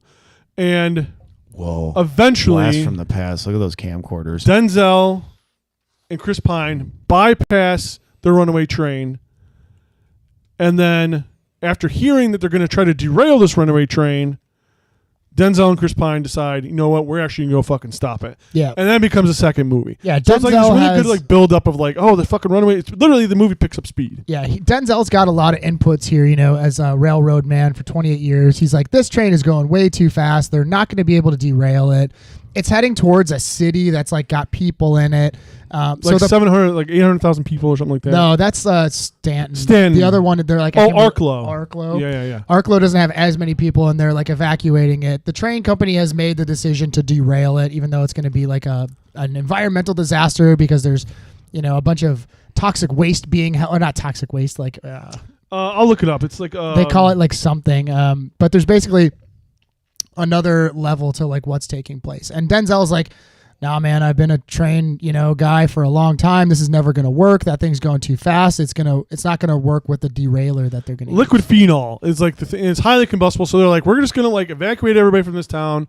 We'll fucking eat the cost of like causing this natural disaster or this industrial disaster. It's going to suck, but like whatever. It's better than like this train literally be like Rosario Dawson says, it's like a rocket that like if it does go off the tracks on its own, it's going to fucking destroy potentially a giant city, like a giant town or something like that. Yeah, Kill and if everybody. it doesn't work, what they're trying to do with derailing it in the first town, it's going to make its way to Stanton, which is like where Chris Pine is from. Where Chris Pine is from. There's like a legendary train curve there where you can only go 15 miles an hour, and obviously this train's going like upwards of 70. And where that curve is like a bunch of like oil refineries. Yes, it's crazy. Yeah, and like they make you. It sounds like. They just keep adding like stakes. whatever, but like in the movie, they really just like they amp it up to where There's also an orphan factory over there, and a puppy mill, but a good one where they're all happy. Yep. A happy puppy mill. there's a grandma home with all the grandmas in the area. No, we don't care that much about that. But I care about that. all right, I do care about that. I'm just kidding. Tom's grandma calls in. Tom, I heard what you said. There's a little league tournament. It's Yeah, the biggest that's tournament in the country. Actually, is happening right in Scranton, or what is it, Stanton? Stanton. train. That's supposed to be like an announcer with a hit of the bat. God, I'm really fucking just landing these bits this episode. They're just. Would you say that they're running away from you? Oh, they are, man. This is what happens when you're doing it all day. So yeah, Denzel's like, fuck it, we're just gonna go get this train, and like, it's cool how they. I feel like if you go see this movie, you're really just like downplaying how thrilling it is. Like they go and get the fucking train. Well, it's cut perfectly. Like it's cutting back and forth between the Situation Room, the train, the runaway train, and then also Denzel and Chris Pine inside their train. You get a bunch of good cuts. Like we're looking at one right now where the police come up with the idea to shoot at the train's fuel switch button. So they just unload a bunch of AR-15s at it and then almost blow up the fuel source. So this is based off of an actual thing that happened, like a real true life event, as it says in the beginning of the movie. Tom, do you want to like break down like what happened in like the real life event? Yeah, let's hear this. Basically, I mean, I don't know about the shooting thing. That's no, that did happen. Yeah, I just read a short synopsis that more or less it's like there were tanks of liquid phenol or whatever it's called, and somebody did have the idea to take a train, the head of a train engine or whatever the fuck, and ride it backwards to connect to slow it down from the back of the train. Yeah, that all did happen. A lot of this other stuff didn't work. No, it's obviously. And are we referring to the Crazy Eights incident right now, or is this a different incident? This is the same incident. Hell yeah. I think. Yeah. Hell yeah. It topped out at about 55 miles an hour, so it wasn't quite going 70, but 55 miles an hour is still like well, and for also a train, like seems pretty crazy fast. that once you it have hits to the end of the line, I mean, it's still going to be a real crazy. problem. And we didn't say this. Denzel and Chris Pine's train is going in reverse. So they're having to like reverse their train to catch up with another train to then like force it to couple and then pull that train, the runaway train, away from being a fucking like runaway train and like get it to either stop or like reverse it or slow it down enough where people can jump aboard and like actually stop it. Yeah, because Denzel notices that like the coupling is like engaged or something. So he's like, well, we can connect our train to it because it flies past them. And like it's supposed to have a dead man's brake, but like they say in this, like the dead man's brake doesn't work if the air brakes aren't attached and the air brakes aren't attached. It has like its independent brake, but that like really isn't going to do anything. So like they call Kevin, like they call like the train company, like, yeah, we're going to derail it. And like Denzel decides to like save the day of him and Chris Pine. So like the movie does a fantastic job of like we keep saying, like raising the stakes every kind of step of the way because like the train, everything that they do to like trying to stop the train just like fails spectacularly. And it also plays into how Denzel does the thing of just like, I'm smarter and like more competent than everybody. So like the first thing they try to do, good at his job, dude. The first thing they try to do is that like before Denzel comes up with the idea of reversing and coupling with the train company decides to get a rail worker who happens to be a Marine. Oh yeah, they put him up in a helicopter, right? And they're gonna have him land on the train while the train is like being slowed down by another train in front of it, like bumping into it, being driven to, like, by slow it down. Denzel's character, like one of his good friends, his friend. Yeah, so Frank's friend Judd is Judd in front of the train, and he's trying to slow it down with another train. And the train basically does what they do, but just the opposite. Right, and doesn't work. The Marine guy like hits the train, gets knocked out, and he's like, "Dang!" It's an awesome sequence. It looks fucking really. He really like cool. goes through like a windshield of one of the trains. It's all practical, and he's knocked out, and his like limp, lifeless like unconscious body's being carried up by like the helicopter, and like you see all of it happening. It's awesome. And then, did you guys ever see the video of the basketball mascot that fainted? Oh yeah, oh yeah, and then they just lower.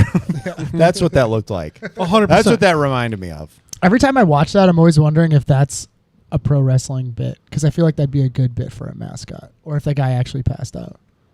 I feel like he probably passed out. Like I think those suits are that is a good bit. Those suits Right? are incredibly hot. I mean, that's a good bit. That would be really funny. I mean, it's good. I mean, if I was a mascot, dude, I'd be like, that could be good. You build it up for like a full fucking program just to be like, here he is. He's finally making his debut. Let's shut the lights off.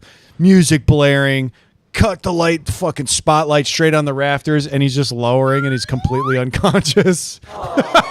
It's awesome. That's great. That would rock. That's a good. I mean, we could write for mascots if anybody wants us to write for their ideas. All of our ideas are just that. Yeah, I don't know. Benny the Bull's got some great ideas. Benny the Bull does some of the best stuff ever. It's just amazing. But what if he was unconscious? He's probably done an unconscious bit. I bet. That's true. He tries to do like the popcorn thing where he shakes all the popcorn on people and he passes out. Rolls down the stairs. Oh no, Benny! He's okay, folks. Walk it off, Benny. And Time they to say take him out back. Man, everybody's blonde in this movie. Well, Pennsylvania, Dutch. And the Marine, that's the Marine what it gets is. knocked out, and they say, "Okay, let's get that dog who can stand on its hind legs and do tricks to get up there, and that they can have them try to stop the train." Yeah, they do have a dog that rides a unicycle go after the train. And then they have a lady who spins plates on top of Yep. does quick changes. And then a bunch of Chinese acrobats. Yeah, but Yep. We're throwing the kitchen sink at this thing and nothing's okay, working. get the Jesse White tumblers out there. There's a bunch of mimes on the tracks pretending they're pulling it back. Sir, we're running out of halftime acts to throw at this train. Oh, God damn it! Somebody call up Kid Rock. Singing Sweet Home Alabama all summer long. It's not doing anything, Kid Rock. Please play louder. If anything, the train's going faster because it's mad. Kid, for the love of God. And then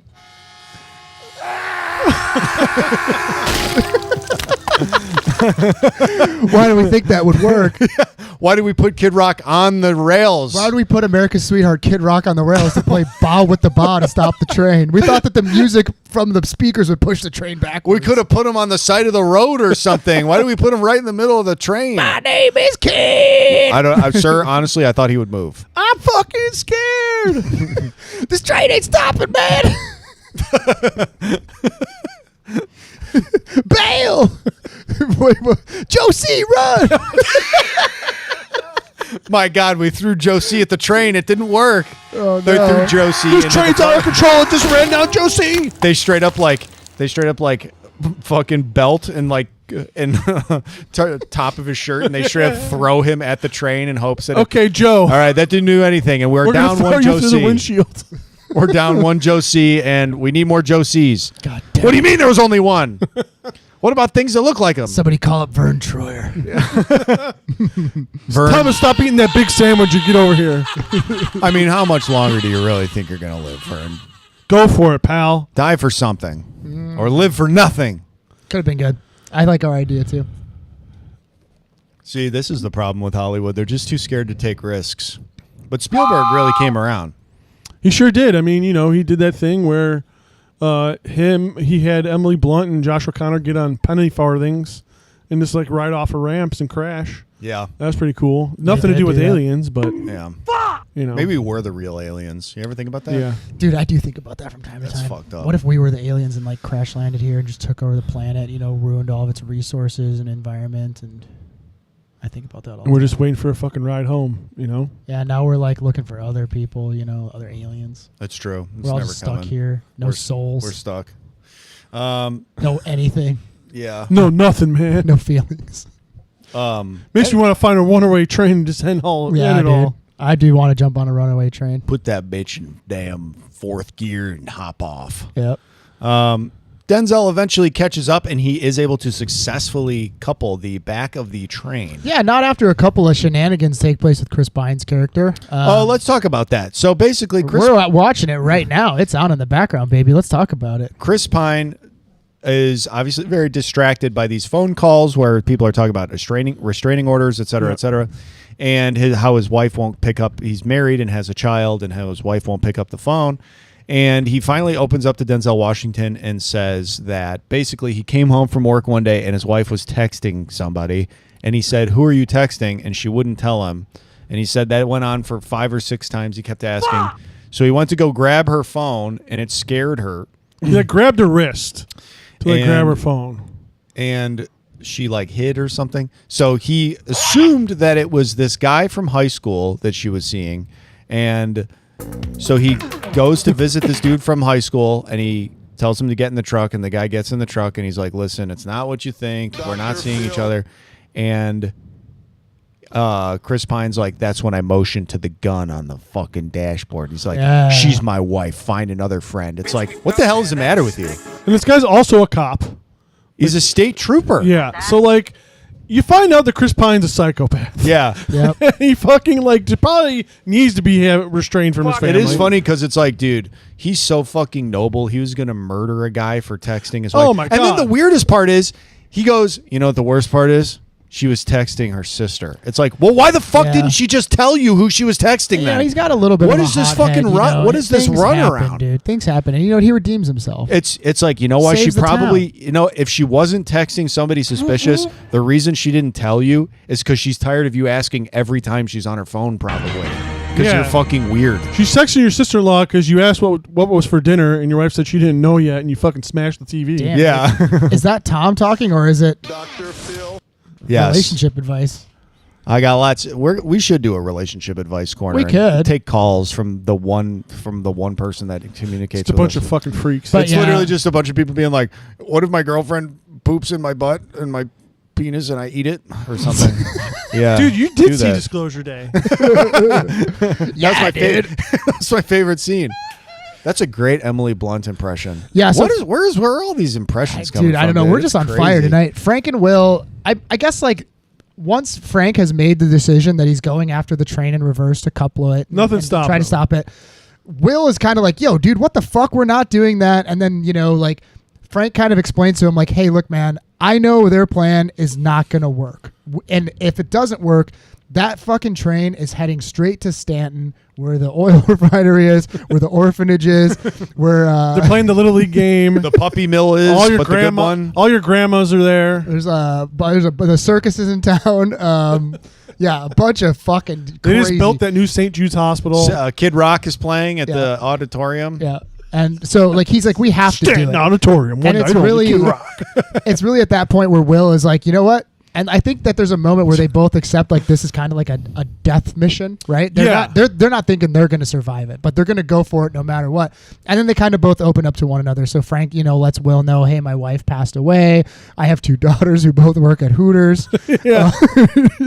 Now he knows before they reveal the Hooters thing before this, Yeah, they do.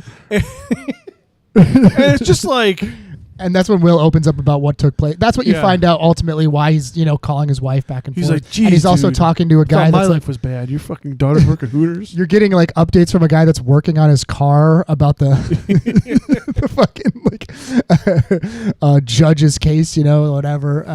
So yeah, they fully accepted like, hey, we're probably not going to survive this. So they catch up to the train close enough to couple it. They couple it, but the pin doesn't fall in to lock it into place. And when this happens, a seam bursts on one of the containers that's It's got holding grain in it. So grain is flying all over the place. Your worst nightmare when you're trying to couple when a bunch of train. grain is Yeah. hitting you in the dude, that's But gotta an open hurt. If I had a It does fucking, probably if fucking I hurt. had a 70 nickel, miles an hour. yeah, that does probably hurt. If I had a nickel for every time that's happened, I'm trying Every time to you couple got it. I'm you got trying to- grain blasted. Yeah. Yeah. Every time I'm trying to couple a train and I get grain blasted. Well, I don't know why you eat your cereal like that, dude. You just fucking put a leaf blower in front of your face. I and like let to it- do everything. All right, hit me. Yeah. Everything's So he's trying to get this pin to settle down, so they can fully lock in. And he's got grain hitting him in the face. He falls down. He kind of pulls a Casey Ryback, where Casey Ryback falls in between the train Oh, yeah. cars. But Will's character gets his Like an foot idiot. smashed. Because he hasn't won 2 Medal of Honor. He's able. He hasn't And won medals he that hasn't you've won never any heard medals. of. yeah, You're not allowed to have. He's got 0 medals. He hasn't won shit. But he successfully couples it regardless, and his foot's all fucked up. You get like a little bit of gore here, where his boot, he's bleeding out of his boot, and I think his foot's fully broken at this point. Absolutely. But he keeps fucking going because he has to save his wife and his son. They keep on going. Even though when he gets a call from his wife, the picture that comes up looks insane. That Like I does don't look know if you crazy. guys saw that, but like every time, like the picture that comes up when he calls his wife is him just like scowling, just like fucking. Are you texting that guy? Every time she opens up her phone, it's his picture. I'll fucking look in your phone. I pay the damn bill. Yeah, true. I can look at the phone if I want. So they do like the coupling thing works. Like Denzel gets it to work, and even before he decides to do that, like the train corporation's like, "Hey, you're on your own. Like we don't sanction you doing this." Well, this is where the big reveal comes in. And he's like, Kevin Dunn, who's great, Plays Galvin. plays Galvin. Galvin's like, hey, you're fired, bud. He literally does say that. Hold on. Let me pull it up for you. There, big dog. It wouldn't be an episode of About That Action podcast You know what? You're fired, bud. unless we weren't ready for the drop. And Denzel goes, guess again, I already am fired. You gave me my pink slip with 90 days ago. And Denzel's been working knowing that he's going to get fired, which explains why he has all this animosity towards Chris Pine. Yep. He's been given such a hard fucking time. And Denzel's like, you can fucking fire me. I'm going to do the right thing and save this town. Now, it begs the question. If Denzel was not going to get fired, would he still try to save save everybody? Ooh, Man, thank God they were going to fire Denzel. But thank Folks, God. if you're out there listening and you, let's say you own a company with employees, Everyone thinks capitalism's heartless. you should constantly be giving them pink slips. Why did I think that? I knew that Tom was gonna fucking sympathize with the capitalists in this movie. I just knew it. He knew ahead of time that if he had fired Denzel Washington, then he would save the day. He knew that Absolutely. ahead of time. He's like, I got to keep this guy on his toes. He's the best. Damn. He's the best. He's winning medals that the president isn't even allowed to give you. Oh, dude, and they killed Denzel's brother as a reward and says, like, look, we're going to kill your brother, so then you're the only one in the family with all these rewards. It's true. And he's like, hell yeah, I'm going to take that. And then Chris Pine's like, well, aren't you going to kill my brother? And I'm like, no, he's got to tell you about the restraining man. order hearings that you're going to get. Denzel's No, you got to only, make it through the restraining order Yeah, we need hearings. someone to move a plot along. His only reward in this movie is a hard day's work. That's his reward. You know That's the best reward That's of all. the best reward. It of is all. kind of best fucking reward of nuts when all. they get to the end and it's like, yeah, they said because I did such a good job, they're going to give me my job back. I was like, I wouldn't fucking go back to that company. Are you out of Are your you nuts? fucking They should mind? give you your bonus. They don't give a shit. like, yeah, now they give me my job back. They're going to give me a better Well, one. in Yeah, reality, great. dude, they probably would just like throw him a pizza party. For, Oh, like, yeah. Give you a completing fucking this, watch you know that's what I mean? broken. Hey, way to go! You know, you saved us not If only that. the cost of the train, but you didn't kill 700,000 people. They would give him like a $15 Starbucks gift card. Yeah. I think. Here's your little Caesar's pizza. You saved the day and you saved this company. You saved us tens of millions of dollars. Here's your $15 Starbucks. Also, I stopped at Starbucks on the way here. Turns out I didn't have my card on me. I feel so foolish. Yeah. So I did have to use some of this gift card Yes, on 100%. myself. Yep. So I think there was 15 on there. There's probably about 10, maybe $11 on. Definitely not 11. That's too much. Probably about 10, maybe $9.50 on that card. But that's still good for maybe two smalls. And you know what? Those egg bites are expensive. I Those didn't egg bites realize are. that. I They had no are idea. expensive. You know, When color. I used that, I did not realize that. Hey, hands are up. I'm guilty. Well, you know, I'm I guilty. got I this didn't blood bother sugar to look. thing, and if I don't eat regularly, I just got to eat. You know what I I'm mean? worthless. What do you expect me to do? Go throughout the I day can't. without eating? You know, I Yeah, can't man. function. Honestly, it's kind of selfish of you to make that Yeah. insinuation, and I'm taking the Starbucks gift card Say, back. no, I'm going to keep the gift card Yeah, I'm keeping the to gift show card. you that you need to adjust your attitude, pal. Yeah, and guess what? I'm giving the pizza to Dewey. the one There you go, person who Dewey. needs it most. Dewey like gets up, tries to get up to get the pizza. His fucking chair falls down. He falls. His pants fall down as well. And he's Oh, not has diarrhea His again. pants fall down. And he farts again. Still eats the pizza. Yeah. There's a bunch of With Christmas his pants down. Someone's carrying Christmas ornaments. He knocks into them and falls on them. Yep. Somebody's carrying a big bowl of chili. He knocks into that too. One of my favorite parts of this movie, I mean, like, I did really, really like this movie. There is some stuff that literally made me laugh out loud, though. So, as we were saying, we'll get to where we're going with stop. Eventually, they stop the train, everybody. Spoilers. It says unstoppable. They stop it. But they do it in a cool way. They do it in a cool way. But there's a ton of cuts back and forth between the Situation Room, the news, who's covering the event. So you get a lot of like news scrolls. And And then we cut to Hooters, where Denzel Washington's daughters and I guess the entire restaurant of Hooters are watching this train saving mission take place, and they're cheering. It's fucking awesome. It's great. That was like all the regulars there. all Like, the regulars. hey, Nicole, isn't that your dad? It's awesome. It's fucking chef's kiss. Hey, Nicole, did your dad wish you a happy birthday? I have to ask you guys. Do you guys like Hooters? You know what? I have never been inside an actual Hooters. Wow. But my wife's family does enjoy Hooters wings. Hooters wings are good. And Hooters wings are pretty fucking They're good. pretty fucking good. Yeah, honestly, of the three of us, Marsh, you give me the most. My dad took me to I mean, Hooters when I was 100%. My a kid. dad did take me to Hooters when I Yeah, was a kid. A lot. 1,000%. Thanks, Dad. Yeah. I think if my dad stepped a foot inside of a Hooters, you'd start sweating. I think every Oh yeah, dude. And it's been I think we're in the wrong He'd place. be holding a cross Yeah. in his hand for sure. I want to say like every birthday that I celebrated as a adolescent from like 12 to 16, my dad took me. to Oh Hooters. fuck yeah, that rule. That's if you're gonna go, That's an American dad. Yeah, You're and gonna he go. was like a couple of times. Like I think I was talking to Naya about this. Like we were like laughing because like maybe we drove by Hooters and I was like telling her these stories. But like one or two of the years, like I know my dad was just like fucking with me. Like he probably thought it was the funniest shit ever. He was like, "All right, now go take a photo with the Hooters girls." You know what I mean? Like he probably just thought it was the funniest shit ever. Like putting me out there. I'm like a little pubescent boy. Like a bunch of attractive women around. He probably thought it was the funniest shit. Just busting my balls. that's fucking hilarious. No, I've never been to a Hooters. That would never Have happen you ever in my eaten family. Hooters? You've never been to a Hooters ever? Wow. Maybe we there's should do a show field trip and I'll go to Hooters. Oh, we should. That'd be Oh, I real thought you said, rule. and I'll go to Hooters. I was like, that's not a field trip, dude. I think you're just I'll go going to to Hooters. Hooters. You and Josh go do something else, and I'm gonna go to Hooters. Just get a bunch of curly That'll be fries, the field and trip. nachos, snow crab. I thought Hooters was going under. Is it not? Nah, dude, they're doing better than ever, dude.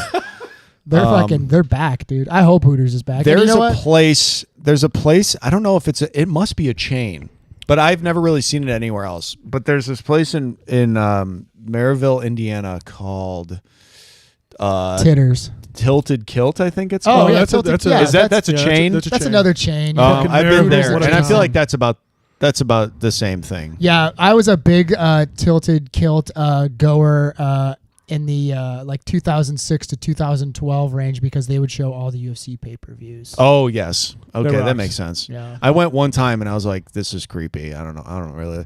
It's like you walk in and there's like these 45, 50-year-old dudes like sitting at the bar. Oh, and yeah. It's like you could go to any bar. It's clear why you're here. And it's like these girls who are probably younger than me at the time. I think I was maybe 20 or 21. Yeah. It's like girls who are like 18. I'm like, it was weird. They go there to be like. Creeped you out a little bit. A little bit. I mean, they go there to I be feel like the food was not terrible though. I mean, it was like basic like I've never- I chain. don't- It was like Buffalo Wild Wings. Basically. I don't think I ever got food at Tilted Kilt. I just got like rip roar wasted watching fucking like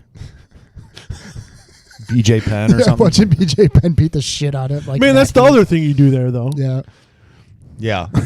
but Hooters. There's a BJ going on somewhere. I think Hooters has good food. I think their food's good. I mean, that's the story with Hooters. Like at least the wings. The are one good. downtown on Ontario is fucking packed. I've never not gone past it, and like every fucking table's filled up. You I can't would get rather in. go to a restaurant where women are reading and discussing their goals and dreams. You want to go to a restaurant where you get your own food while the ladies. Well, I would like to enrich go to a their mind. restaurant called Thinkers. Yeah. And it's 100%. women with thick sweaters on and long pants. And they're behind. They're behind curtains. They're behind curtains. I was gonna say behind bulletproof glass for some reason. No, it's bulletproof curtains. As if they're like a display. Here we have the mysterious woman who can read. Maybe the only one ever found. Yes. No, Hooters is weird to me. I mean, whatever. If their food is good, that's fine. But I feel like I can just get wings at Buffalo Wild Wings. And that then are the probably third- comparable. The third one dude, of that. Hooters has a very specific type of wing, dude. It's Okay. not comparable, dude, to Wingstop, Buffalo Wild Wings. It's like a breaded wing. It's like almost like a little fried breaded. chicken. The sauce is different. It's good. Okay. It's fucking good. Marsh was like, All right, I'll "It's trust fucking you. Hooters." I'll trust you. Shout out to Hooters. If you want to sponsor About That Action podcast, hell yeah. I'll wear a Hooters shirt. Hell yeah. I'll fucking star in your calendar.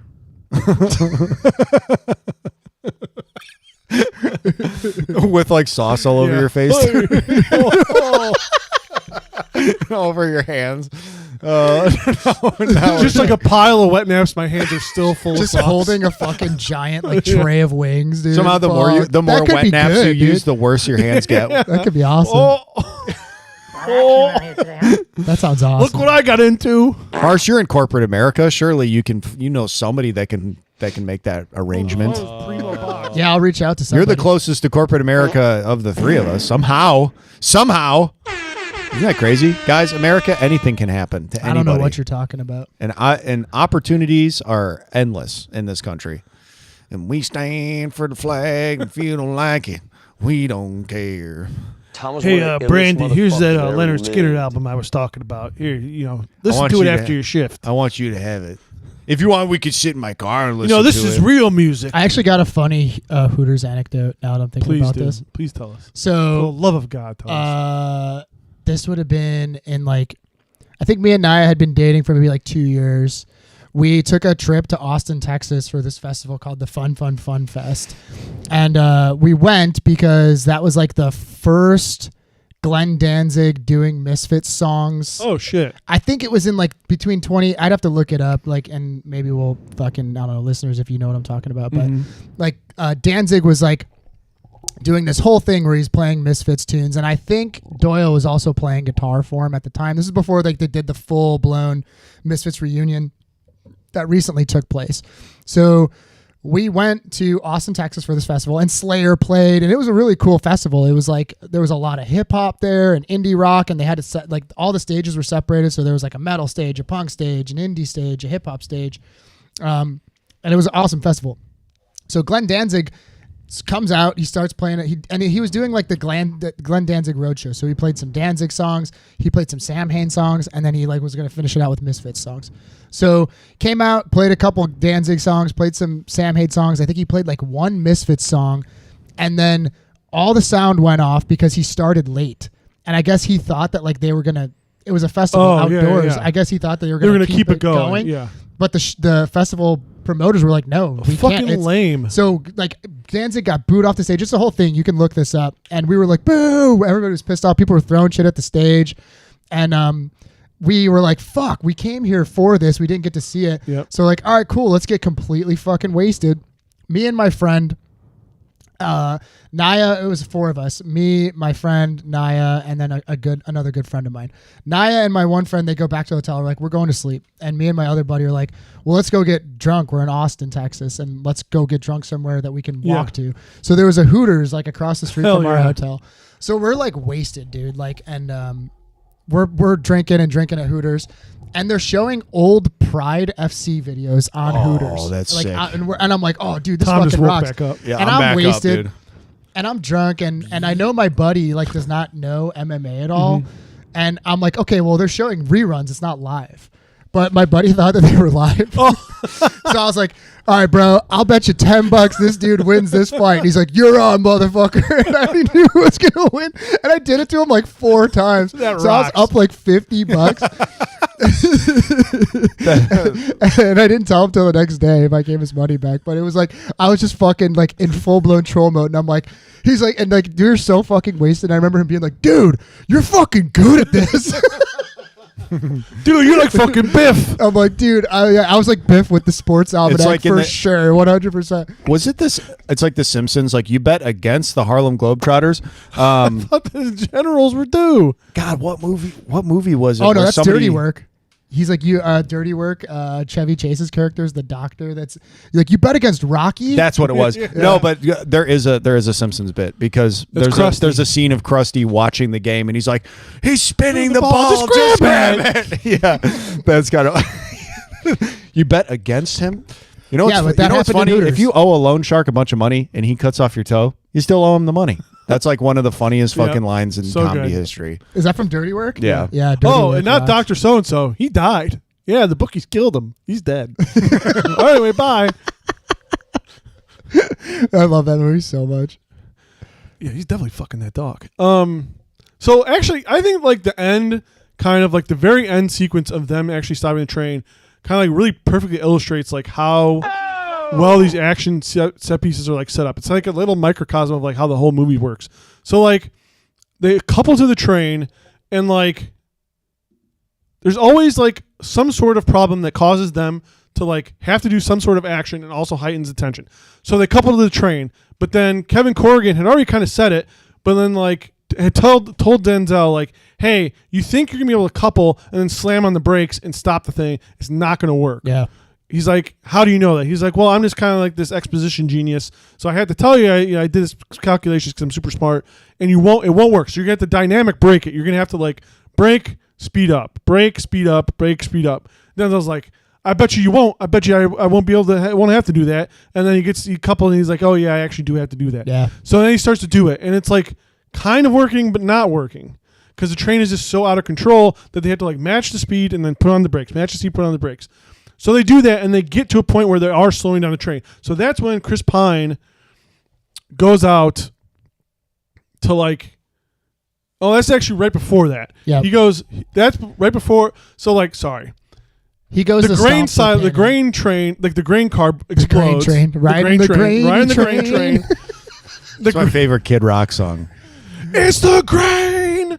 And that's why they call it The riding the grain train. grainy train. So the grain train explodes, You're on a grainy train with Kellogg's wheels. and then they have to do that dynamic like braking. And then Southern sayings that don't make any fucking sense. Look, man, you're riding the grainy train with Kellogg wheels, with the Frosted Flakes wheels. What the hell are you talking about? Yeah, you got it good, man. He's just having a stroke. so they do. Then they have to do the dynamic like braking, and then they realize like that's not going to be enough. Yeah. Like the train's just going too fast. It's like too powerful.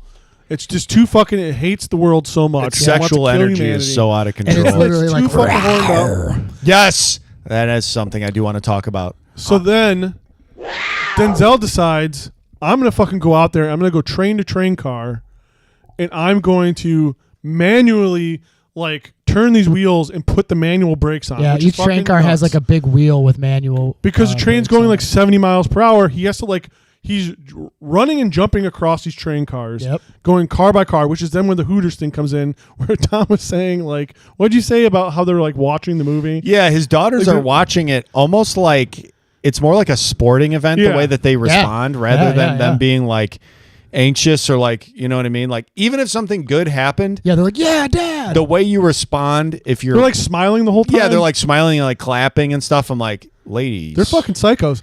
your And like dad's Kind of reminds about me to of the fucking Condemned die. when they watched, Stone Cold Oh, kill yeah. people at the bar. And they're like, get him. get him, Stone. Don't go kick his ass. Get him, Jack Conrad. Get him, Jack Conrad. You You did a little bit of gut from Stone Cold there for a second. Get him, Stone. Get him down. Oh God, We're not like this. It ain't like this. I ain't doing up for this chains. Can you imagine if Gut was in this and he's like, we're rail man, we don't do this. Talking to Dewey. Dewey, no, we're railroad man, we don't do this. Shut up, you fucking idiot. Good, I'm gonna fucking throw you in front of a train. So then like he reaches a point, like he does all the manual shit, and you're like, oh, they're gonna stop it manually. You got to keep in mind too, this train they say is like 3 miles long. Yes, it's huge. It's a very long train. Yeah. So like they're trying to like stop it manually, and then it gets to a point where there's big, dumb, fat, and stupid. I like it. He works in the fast food industry like Yeah. a dumb, fat, idiot loser, Yeah. fucking moron, And they got fired. dipshit. He got fired from there for eating all the They food. probably could have left that Big out. of it. fatty, We'll get fatty, to fatty, the- boobalatti. We'll get to the end in a minute. They probably could have left this out. Of the I think movie. it's a really weird how like at the end credits, if you stay like similar to like a Marvel Yeah. movie, it's literally it's like a weird sort of South Parkian cutout of Denzel Washington doing the L Fortnite Yeah, dance yeah, yeah. over Ian Suplee, and Yeah. Ian Suplee's dressed Well, like I'm a guessing- baby. I was Yeah, like, yeah. what the hell is that? He's got a bottle, and the He's got a bottle's bottle, got gravy in it. He's got a gravy bottle. It's like really strange. So then he gets to a point where he can't like jump anymore because he's like, he's the middle-aged man, and he's like, Will, I can't do the jump. But like at Hooters, his daughters are like, go for it, Dad, jump. It's like, your dad could fucking like biff it and die. So they're psychopaths. So then they're like, okay, well, how are we going to stop this? So like Denzel's like, okay, Will, like apply like the independent brakes on their train that they coupled up. So like that train has like brakes, but like obviously they're not strong enough to stop a whole train. So like, well, maybe everything that we did is like good enough that we put the brakes on, it's gonna stop the train, or like at least slow it down so somebody can jump on. So then they put the independent brakes on, and it's slowing down again. So every time they do one of these things, the train, like the runaway train, slows down. You're like, oh man, they're gonna stop it. So Chris Pine is like, every time like Denzel's like, hey, hit the brakes, and he keeps doing it, and like the train is slowing down, but then the fucking brakes on Denzel's train blow up. So then they're like, we're out of options, and they're about to hit this curve that's going to hit the orphanage and the puppy factory and the grandma home and the grandma and the little league grandma game, and the Kid Rock concert and the rodeo and the Joe C. cloning factory. yeah, the Future Farmers of America concert and they're about to hit this curve, and like they're going way too fast, and they do get it like it does hit it. They get down enough to where like they're gonna hit it at like 34 miles per hour or some shit, which is like still too fast because it's only rated for 15, and they hit it, and like they're able to like then hit the brakes like one last time maybe, and like kind of get the train back on the tracks, but then the brakes are absolutely blown, so they have really nothing left after they miss this turn. Yeah. But they're still careening towards like there's gonna crash. So Chris Pine is like, what the fuck am I gonna do? And then out of nowhere, Oh hell yeah. Rod the Welder. Ned Rusty the Welder. Ned the Welder. What the fuck is wrong with me? The real hero Jesus of the movie. Christ. Tommy the Welder comes the fuck, and I love this part actually. Comes fucking This flying part's out of fucking nowhere awesome. in his big red truck. Now, were the cops chasing him? No, or they were following him to like support him. They were escorting him. Okay, Because he it looked pulls for up a to second that they he were pulls up to chasing the him. cops at one of like the train stops because Yes, I all the remember cops that. have all the train crossings blocked off because obviously there's a runaway train, so nobody can get fucking smoked by this thing. Right. And he runs up, pulls his ID out, and he's like, "Connie sent me. You guys got to escort me right now." And they escort him to the train. Now, that rocks. And also, I tried to look this up. Why do all the little little state troopers? They're actually like, why are their trooper hats have like the weird straps that like just go under like their bottom lip?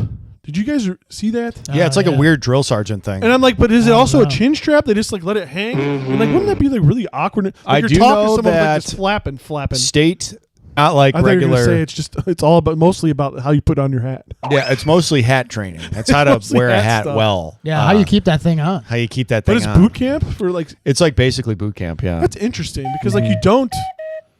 I guess it is kind it's of like it's more military than like regular police academy. that makes sense. But they make you like. I mean that makes sense. Their uniform is more like it and stuff. So it makes yeah, they have to like wear those weird drill sergeant hats. I'm not sure if that chin strap is actually functional or if it's literally just like, well, this is what it's supposed to look like. I think it's tactical. It's tactical. so you That's can what then it like, is. put it on. Be like, okay, we got to shoot out this red button Yeah. from the could be. thing. Put on, strap on your helmets, boys. Absolutely. Run away. So like, Rod comes up and he's like, hey, Will, jump in the car. I heard about what you did, but don't worry about it. I'm on your side. Fuck your bitch wife. And Rod, he gets in the truck. I think like, he calls him a pussy too. yeah, hey, you pussy, just do a jump. It's pretty cool. And he's got like a broken foot and he does it. Like Will fucking like is a hero. He's like, I'm just gonna do this. Let's do it. Yeah, great stunt too. I got a weird looking head. I'm fucking Chris Pine. Let's get in there. And they're fucking booking it. They're like running down this train, and like Denzel's like, just go. And they keep going, and then like Chris Pine jumps for it. He jumps jumps to the start of the train, gets in the fucking train, and fucking pulls down the throttle. It gets gunked up because it's like full of peanut butter and caramel. Because like a melted Snickers and like a Reese's cup was in there from fucking fatty dum dum. He spilled spaghetti all over the controls. So then Chris is like slipping, Whoa! and then he's like, "What's that smell?" And there's a whole fish like hanging up there, and he slows down the train, and the train fucking just stops, and they fucking save the day. But it's a fucking awesome ending action sequence. It's pretty great. Yeah, And it's like, awesome. I love fucking Rod coming out of nowhere, and then Rod's at the press conference, like Yeah, answering he's like questions. giving the press conference too. It's He's awesome. like, it's about precision. Somebody did message us on Instagram when I posted that we were going to be doing this movie tonight, and he just said it's about precision. Oh Damn right hell they yeah! are. Damn. I was so like, we I got haven't a got- real I haven't gotten there unstoppable yet. Yeah, a real unstoppable At the head. time. I love but- that. When If you're that line quoting came, it, when that line came up, I was like, "Holy shit, dude! This is the end of the movie." He quoted this movie at the very end. that too. rocks. I mean, this movie is fucking awesome. So whoever that was, The ending was a little like that very end when Rosario Dawson comes up and Oh, she's yeah, like, it's "All corny. right, who do I have? I who do I have fucking to love kiss that first?" part. I It's thought corny. that I was liked great. it still. Dude, it's just it cool. felt She's like like, the- I don't know who to kiss first, and then like immediately, Denzel, like, Denzel's just like me. Yeah, absolutely. It's fucking awesome. Felt like a it, GI Joe ending. it cracked me up. It kind of was. G.I. You know what? You have to Joe. say this for Tony Scott. Is that like? So I thought it was like, cute. it's very interesting that Tony Scott is Ridley Scott's brother, and why it's interesting because that doesn't sound very interesting. You would say to Josh, is that like Ridley Scott makes these like not only like blockbuster movies, but like these very well regarded, not like arty movies, but like they're definitely like auteur movies, I guess. Yeah. Gladiator, Alien, Blade Runner, like to name a few. He peaked with Gladiator. For sure. Not, whatever. It's been all downhill since Gladiator, but that's fine. But a lot still, of people really love Prometheus, though. Did he make that? People do like Prometheus. I didn't hate Prometheus when I first saw it. I People haven't really fucking like seen it. it, I'm though. just saying they really like Since it. then, really. I You know can't what? keep doing this. The thing that I did like about Prometheus, I will say the only thing that really remember standing out is fucking Fassbender, right? Yeah. As the As the robot. droid, It's cool. Like the beginning of Michael Fassbender as the robot, like just hanging out in the ship and like shooting baskets like on a bike. I was like, this is fucking. It has nothing to do with aliens, and who gives a shit about that? I was like, this is just cool. Like It felt very like 2001: A Space Odyssey. Yeah, it's kind fun. of adjacent. Yeah. but as like an alien movie, who gives like why do that? Yeah. Um, It's interesting. Him and his brother are so unique and also so extremely different. exactly. That's what I'm getting at. Is it like then you look at Tony Scott's resume, and it's like all these like big budget dynamic. You want to run down a couple of these because Yeah, I mean absolutely. the dude's got some fucking. So here, let me bangers. just like read out his. I got you. Here. Oh, you got him. Okay, I got let's it go. pulled up. So Because he fucking bangers, yeah. His first film is The Hunger, starring Susan Sarandon. which people like. It's a fucking awesome movie. I absolutely love that movie. Then you got Top Gun. I mean, Top Gun, dude. it gets clowned on. It does get clowned on. I'm surprised I when think I go on undeservingly. Letterboxd.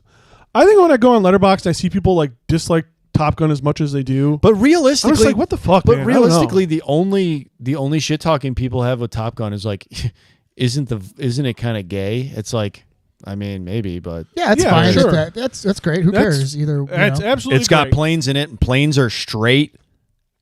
Planes Absolutely. are made for straight people. You know what? Maybe that's a list we should go through on a Patreon episode. Is which vehicles are gay and which ones are straight? Yes, that will be good. Gay, and straight, and bi with safe. vehicles. That's a Gay, safe straight, and bi. category we can do. After Top Gun in 1987, you got Beverly Hills Cop 2. Oh, sequel come to on. Beverly Hills Cop. That's a good one. Then you got Revenge. I'm not sure what Revenge is. Don't know Revenge. 1990 Days of Thunder. Days of Which I Thunder. haven't Tom seen, Cruise. but people really swear by that movie. Days I of Thunder is a fucking great love movie. Days of Thunder. I would check it out if you have a fucking. That's chance. Top Gun in cars. Yes and no. I think they're not the same thing because it's like it's more of a Oh shit, he did the Last Boy Scout too. He sure did. mentor like Man. mentee type yeah, deal. he's killing it actually. Dude, insane. The Last Boy Scout, then True Romance.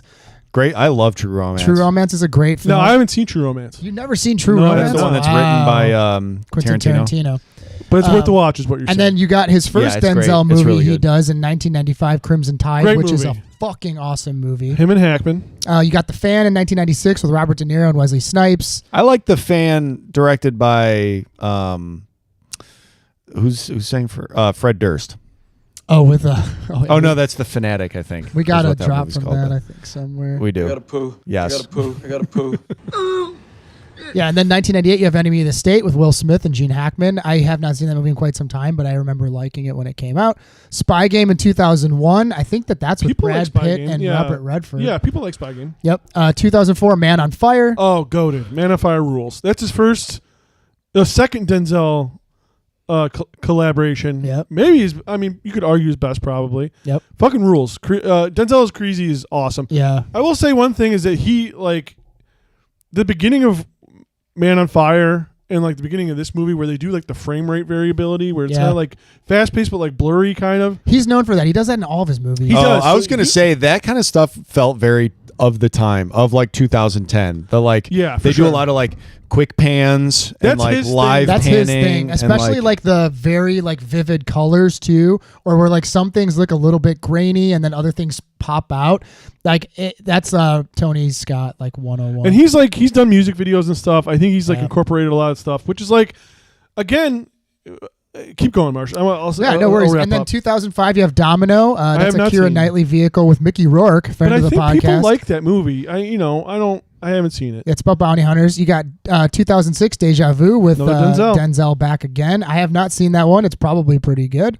The Taking of Pelham 1, 2, 3, Denzel and Travolta in the remake. And then his final film, Unstoppable in 2010. with Denzel. Before, sadly he Yeah. left this plane. 2 years later, he took his own life, Left this unfortunately. train. That's a fucking great resume. It's pretty remarkable. If you're going to be the other brother of like an auteur, like super influential, like the director of fucking Blade Runner. Like, if you're gonna do like these like these like Damn, spectacle son. action movies, you can't do better than what Tony Scott did. Yeah. That's like, if you're gonna be in that position, you fucking go for it, and you do so well that you get to the point that people start reappraising your movies and like start putting you on the same level as your brother for the way you did what you did. I would say that there. and how I you mean, did it. I could pull up Ridley Scott's too, and we can go apples Let's to do apples that. here if you want. I We mean, got time. compare them to.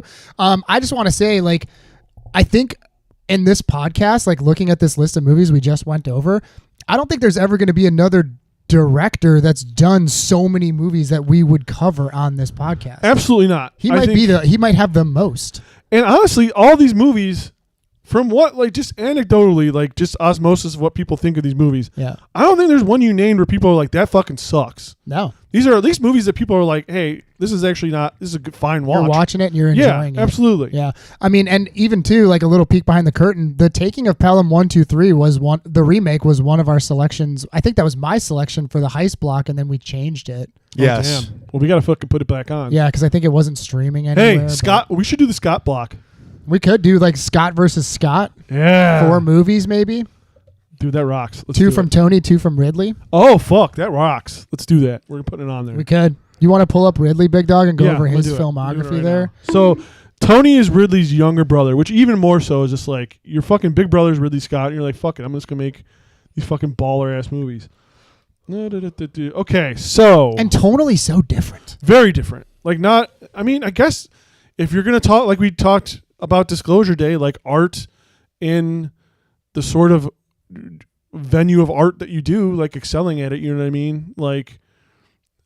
I'll drop the bit. The Jackass movies are movies that since Jackass Best and Last came out, Melanie is a huge fan of the Jackass movies. She made me go see it not made me go see it. We went to go see it for her birthday.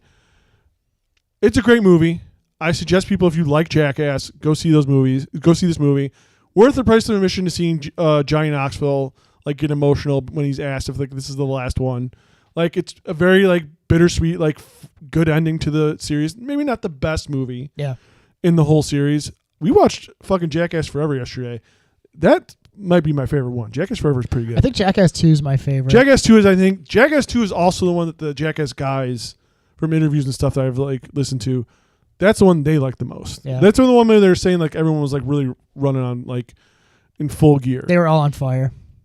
But Literally some of them. They're all on cocaine. dude, I saw the fucking stunt where Steve-O, I think it's maybe for 3D. Steve-O fucking, and this, I don't know if it's like he's newly sober or he's like this is the one before you get sober.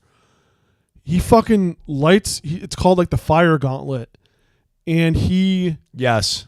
lights, he has like this fire pit under a wooden beam. And the warehouse owner that they like rented the warehouse from to shoot this bit didn't want the fire to crack his concrete, so he put fucking metal under Oh, where and the it got all fire hot. would be. I think I heard this. Yeah, and like so Steve-O fucking still does it. I don't know why they did it. They're Jackass better and worse.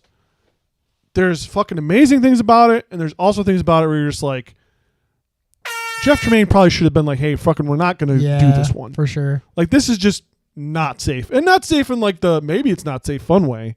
Like, no, this is like, the point of this is you're going to get what Steve-O got, which is like 3rd-degree burns. Yeah. That's fucking crazy. Brutal. I mean, did you ever see the bit where he chose to get literally on. like lined his living room with fucking like jet fuel and then laid in it and then lit it on fire? Did you ever see that? Is that not on Jackass? It's though? not. It's like his That's own another Steve-O personal thing? thing. And his shit got his skin got You so know what? You're blistered fired, bud. that he had these giant Oh, I pustule like did see sacks that. hanging from his Yeah. arms. Ugh.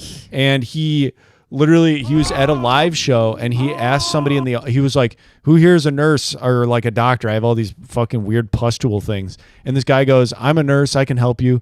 And he invites this stranger who swears he's a nurse up to his fucking hotel room. This guy literally just cuts all of the things, drains them, gross. and they all get infected. How is he? This is going to sound so like a parent who was parenting kids while Jackass was on. How is he still fucking alive? It's truly He's insane. blessed by God. I remember for Christmas we did like what's it called? A white elephant style thing Yeah. where you know, like the grab bag thing. And I ended up getting a Steve-O DVD, and I was like super pumped about it. And I was like, dude, let's throw this in. So we're like all hanging out for this Christmas party. We throw the Steve-O DVD in, and it was like fucking depressing. He's on. It like wasn't cool at all. It was like a lot of his stunts were just like him self-mutilating, and not in like a fun like him doing stunts way. It was literally like he cut his tongue with a piece of glass and then poured fucking lemon in his eye, and I was like, what the hell is this? This sucks. They, with the exception of Johnny Knoxville, who's like, I don't know about legit actors, like it's skill wise, but like is an actor like in Hollywood. All those guys need to be in Jackass, else it's just like not cool.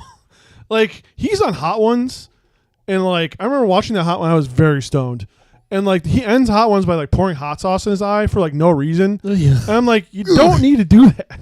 It could Like, quite your literally story's blind okay. you forever. The stories you do, like, do that, save it for the movie. Anyway, kind of going back to like the parallel of Tony Scott, those movies are very critically acclaimed because they take the idea of like doing these extreme stunts and they combine it with like really masterful like camera work and like documentary stuff and like just like and like just the overall camaraderie of all the guys, like the friendship of all the guys really comes Inventive. through. It's super inventive. Besides the gags they do. Right. It transcends the nature of like just doing extreme stunts where it's something where it's like somebody fucking taking a fucking bowling ball in the balls becomes a thing of just like, look at all these guys being together. Look how it's shot.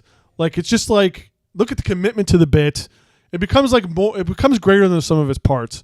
And I think that's kind of what Tony Scott is able to do with these action movies in a much more like non-exploitative way, where it's like he could take these things and be like, well, we're gonna make a movie about fucking IndyCar or whatever, or like NASCAR, and it's like, yeah, it's about like Southern NASCAR and like a fucking college boy who comes from California, and it's like, yeah, that could be kind of lame and like stupid, but it's not. It's like, it ends up being like not only a fucking great action movie, but just like great acting, great performances. Like it's a visual spectacle, but it also transcends that and becomes like. And he does it in all of his movies. He puts Yes. his own artistic stamp on every single one. And I think that's why he's like grown in stature as like a director, where now we're going to kind of go through Ridley Scott's stuff.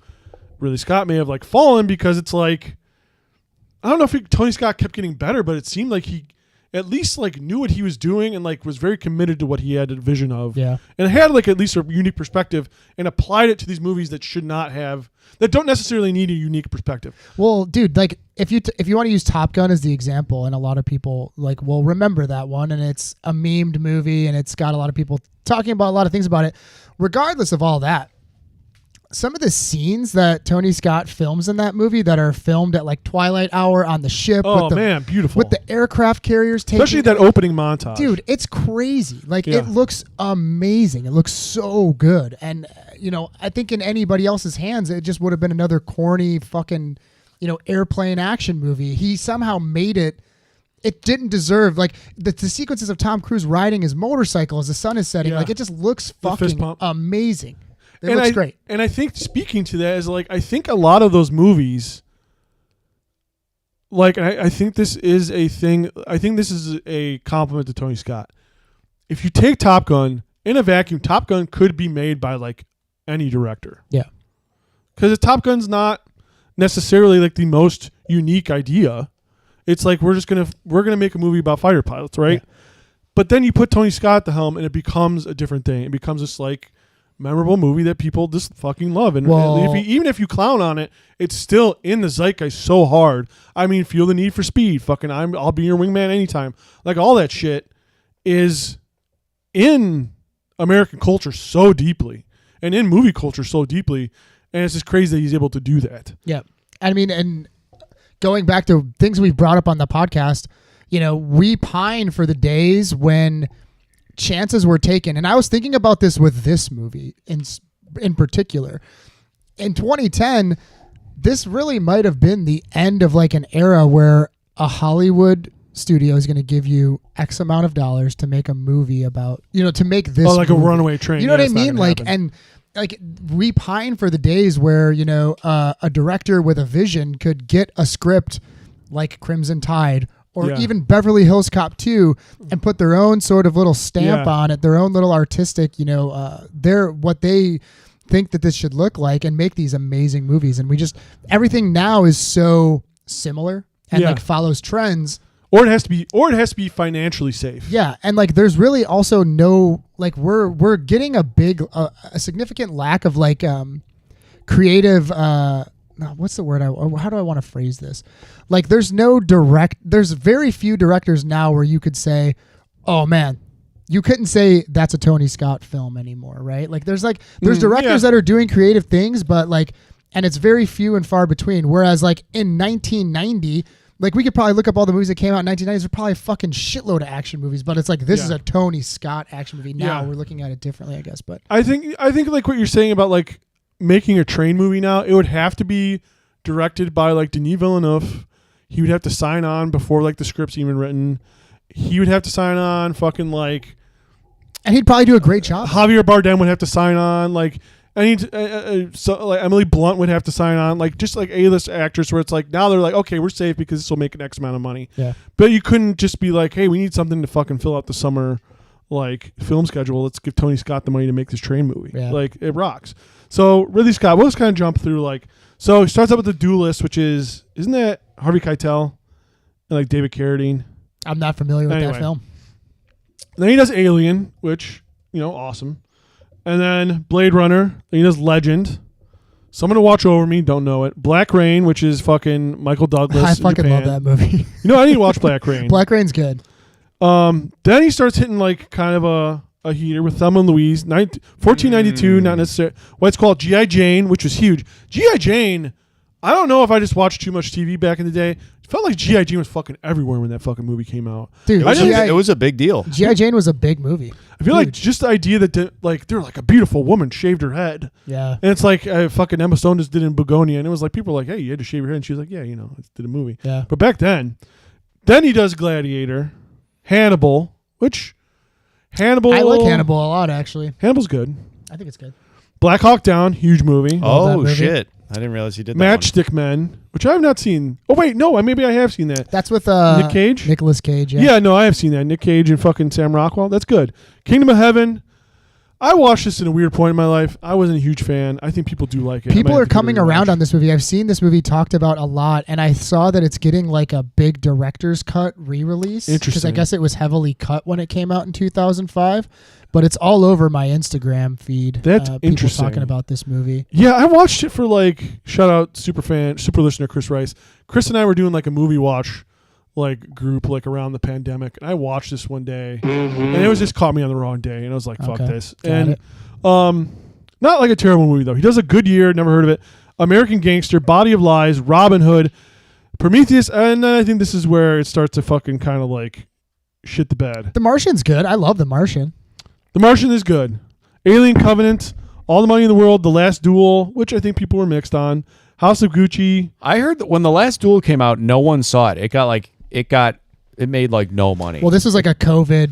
It's like one of the movie, biggest yeah. flops, dumb shit flops. Fuck It was you, a real Ridley Scott. Dewey. It was a real Dewey of a movie. But people who actually saw it did say like it is good. It's just it has a couple problems. One, it came out in 2021. Yep, No one was 100%. seeing movies at that time.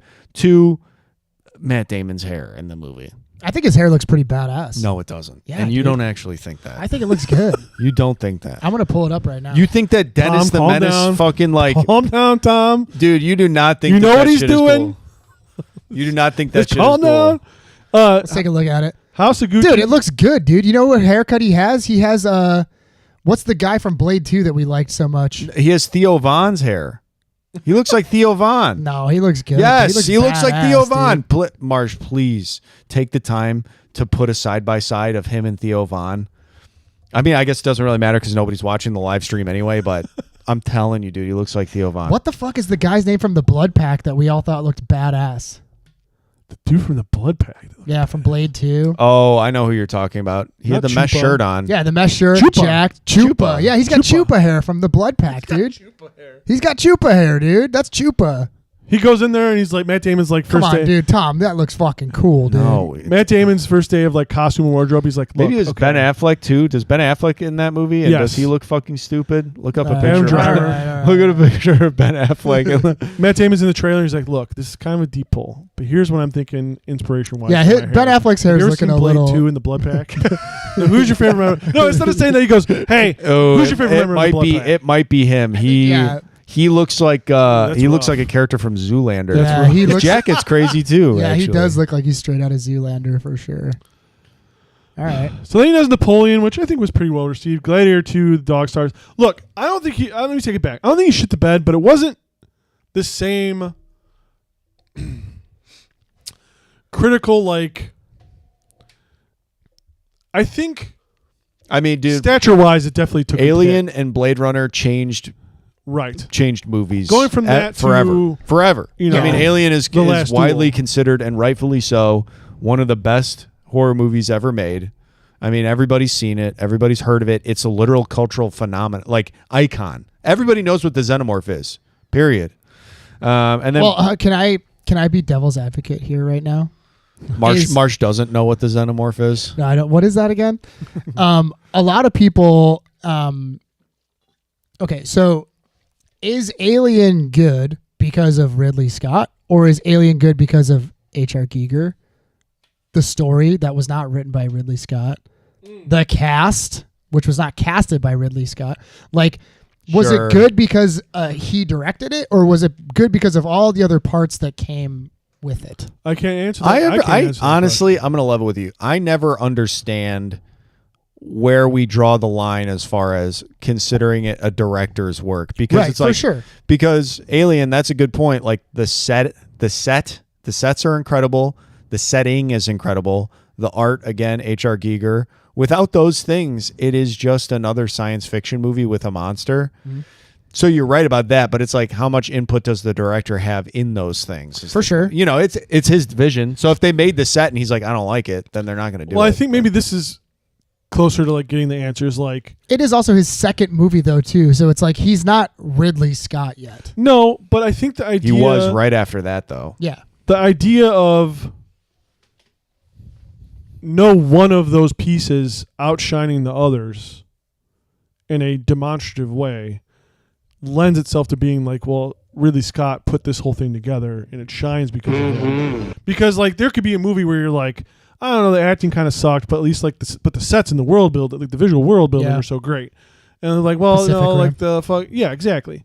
Like, like I think Guillermo del Toro is maybe like a very good example of that, where it's like sometimes his movies, like he casts people that are like, I don't know why the fuck you put this motherfucker in this movie, Right, but like everything else is just so brilliant that you know makes up for it. Whereas like I think if you can do everything well, then it's like, well, this is the director putting this all together. Okay.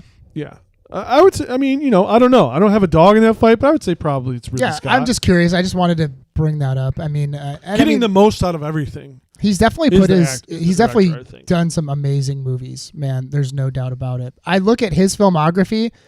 If we narrowed this down a little bit, I still, man, I don't know. This might sound crazy.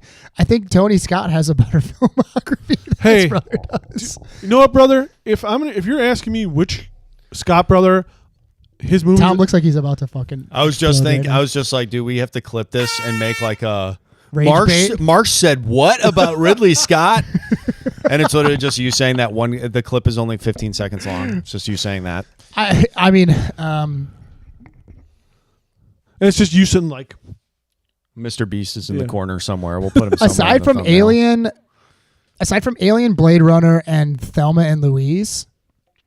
He has a lot of movies I've never seen and a lot of movies I've never actually heard of. I mean, they're good. That doesn't mean that they're not good, though. Yeah. I have seen Hannibal. I have seen Black Hawk Down. I've seen pretty much all of these movies. but you know Okay. what? If I'm gonna go home, if you're asking me like, what are you gonna go home and watch when you just want to fucking watch a movie? I'm probably gonna put on like the remake of Taking the Pelham 1, 2, 3 before I'm gonna put on The Last Duel. Okay. Yeah. Like I think Tony Scott is more my vibe of like movies that I'm gonna watch more regularly. Like I say that about like, you know, Paul Thomas Anderson movies. I love Paul Thomas Anderson movies, but I'm not gonna watch those movies fucking once every like 5 years. You know what I'm saying? You know, it's just a fucking. I could watch Boogie Nights like every in the month. Maybe fitness that's the exception, in the but fitness world, which is a world I'm deeply entrenched. Oh, let's hear about it. Let's do it. with Go my- off, white boy. with my listen here, white boy. There's a mentality, a hashtag grind mentality that I try to instill in my clients about the idea of like there's your 1 rep max and then there's your any day max. And your any day max does like that is a PR in itself. Like any day of the week, you can walk into any gym in the country, and I know that I can do whatever, fucking 275 or something bench press. And that is now your baseline. And so it's like your 1 rep max will come and go. It'll fall behind. It'll get better. It'll fall behind. But that any day max is like now your baseline, and that's a PR in itself. And it sounds like what you're trying to say is that Tony Scott is an any day max, and Ridley Scott is an absolute max. Oh wow. Tony Scott. Hold I on. think Hold on. that's great. That is wonderful. One of the best things. Thank you. That's maybe the best thing you've ever contributed to this podcast. I'm Hold on, sorry. I got something to contribute to. I am legitimately distracted because Blue Bloods is playing on the TV, and I'm like fucking locked in.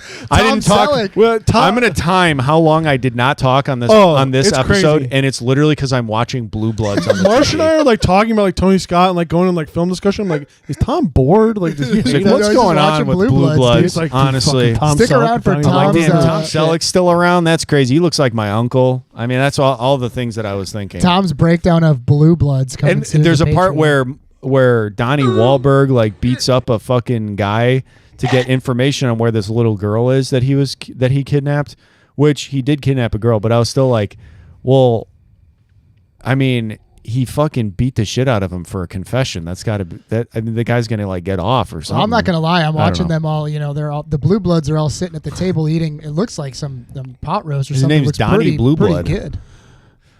Yeah. They're talking I think about- they're supposed to be in like a lot of Chicago. things. Like, hey, Ma, No, it's, cut me off. It's NYC. Oh, it's baby. NYC. Never mind. NYC, Tom's baby. favorite show. Yeah, this is my favorite show. I watch it. I'm like, dude, their lives are so cool and good, and police procedure is ironclad. You catch Tom in the bathroom with like a bottle of blue dye, like trying to inject it into his veins. What? Isn't this what they mean? I'm painting myself blue. Next show, I'm fully blue. I'm coming, Mr. Selleck. Dude, let me tell you something. If I for knew Donnie. that Just binging paint Blue yourself. Bloods was going to make my skin blue, I never would have done it. I would have pasted out a little bit. But once you start, you can't stop. Oh, yeah, You dude. really can't It's stop. like when you It's went like a fucking to Pringle. Wonka's factory, and he was like, "Don't you watch this episode of Blue Bloods, or you'll turn into a big blueberry." I was a little bad And boy. you were bad. I You was a little very bad boy when I watched the full season of Blue Bloods at Wonka's factory. They're trying to do that for the then remake they roll starring you out and juice Chalamet's ya. Wonka. They're like they're gonna have Mike Yep. TV watch a bunch of Blue Yep. Bloods. That's an Go Oompa Loompa, insane. like an Oompa Loompa walks into the office and I'm by myself with the lights off watching Blue Bloods, and he's like, "What are you doing in here?" I'm like, "I'm watching Blue Bloods," and he's like, "You're not supposed to do that." I'm like, "Get the fuck out of here! Get out of here, you little freak!" Fucking snap his neck. you're not supposed to watch Blue Bloods in the. I break take his room. head and I smash it in the toilet and I drown him. This I'm is for telling him the employees girl is- only. That's our TV.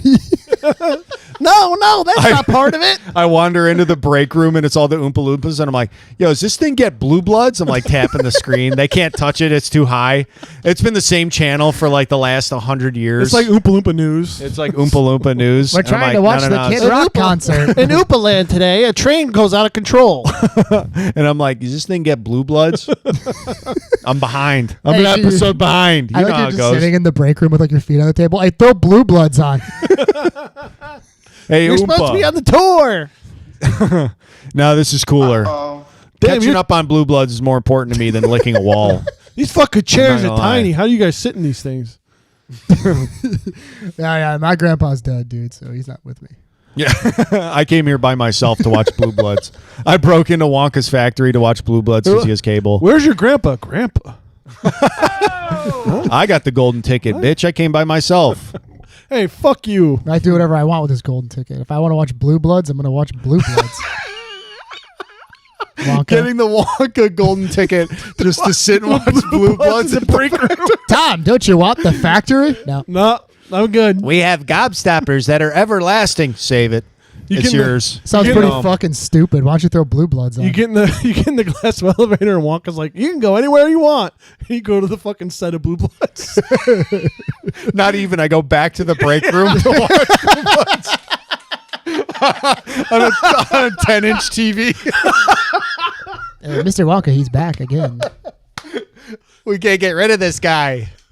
Yeah, I'll be back on Tuesday. A new episode drops. Wonka Corporation goes under as new CEO Tom spends all day watching Blue Bloods. I'm like, Go tell the Doompa Loompas to bring me some popcorn while I watch Blue Bloods.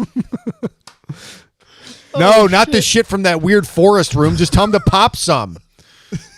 I don't want fucking forest popcorn that tastes like tree bark. I don't want that goofy bullshit from the No, the weird, no. Don't pick it off the tree. Just pop it. It'll take Quit it. too long. Hey, you Don't little get me no freak. weird shit. No weird shit, Wonka, you fucking stupid bastard. Is anything normal around here? Honestly, Wonka, can I just get like a fucking Hershey's Kiss or something? Yeah, what's Everything's normal gotta is be the filled with TV. fucking That's really not the idea. schnozberries and whatever the hell. Damn. The ending scene is Wonka's like, Tom, I wanted to introduce you to my Blue Bloodinator, and it's just a TV that plays Blue Bloods. You like cry. Exclusively plays Blue Bloods. It can't play anything else. Your wish It's like finally hit comes clips. true. It's like hit clips for Blue Bloods. This will play Blue Bloods from episode 1 until the end. This will And then play keep going back. Blue Bloods season 1, episode 1 to episode 2. He does the full like, you get nothing. You get nothing. You stole. You stole. And then he's like, JK, here's my Blue Bloods TV. Here's my Prime subscription. Here's my Blue Prime Bloods. subscription. Here's my login. Instead of winning the factory, you win a Prime you get to be tagged onto his Prime subscription and pay him $8 a month. No, to maybe be a that's part when you of go to Bezos's factory. it. I just keep crippling billionaires by watching Blue Bloods in their break room. We can't keep up with this guy. We don't know where he's going to go next. My God. Oh, so line 15's really got to start moving faster with those day of shipments. Yeah, I know. We got to get. Shut up! I'm trying to watch Blue Bloods. Selexon. Hey Gary, Shut up. take it outside. Take it in the line. I'm in the break room. Hey, you! Shut up! I only get a couple of hours a day to watch Blue Bloods, and This you guys thing's are turned fucking up it all the way. You're talking over it. That's ridiculous. It's a little rude if you ask me. Anyway, Oh, sorry. God damn it. I love this podcast so much. Do you guys want to do a couple ads before we? Yeah, dude, we got to pay the fucking bills so final Tom can wrap-ups? Watch Blue Bloods. So Marsh here, you want to read the first? I don't one? need I to. fucking sure do. Marsh, I'm just going to come back here every week and turn on Blue Bloods. No, it's just like, is Tom down there again Yeah. watching Blue Bloods? I'm like, he's almost Yeah, done. he's going through something. I He don't might know. watch it again. All right, this week's episode he'd is stay out of the way. sponsored by Tony. Hi, everyone. This is a message from Tony. Please tell Beth I miss her and I'm sorry. Use this week's code I love you Beth and I promise it won't happen again and get 100% of Tracy's forgiveness at checkout. Should have said That Beth. is- I don't know what fucking some dumbass Oh, marketing yeah. guy. He had to Yeah. apologize to Beth to Well, get Tracy's forgiveness. Fuck! It's almost like that would have been funny, but It's then almost someone like fucked it up. Tony's got some extramarital. Yeah, Yeah, he dude. does. Tony's kind of a player, honestly. Yeah, he All right. does. Do you pay us for that? Yeah. Oh, okay. Yeah, he paid us in Blue Bloods. Am I supposed to do this one or are you? Yeah, doing no, this that's one? you. Okay. This week's episode is also sponsored by Raptor Bash Baby Formula. Raptor Bash is the only baby formula that is made 100% animal-based products. Our patented blend of animal-based proteins, free-floating aminos, omni-fats, beta ladders, static phase pro-oxidant triggers, and good old-fashioned baby seal stem cells will give your baby everything they need to be a tier 1 operator from crib to classroom.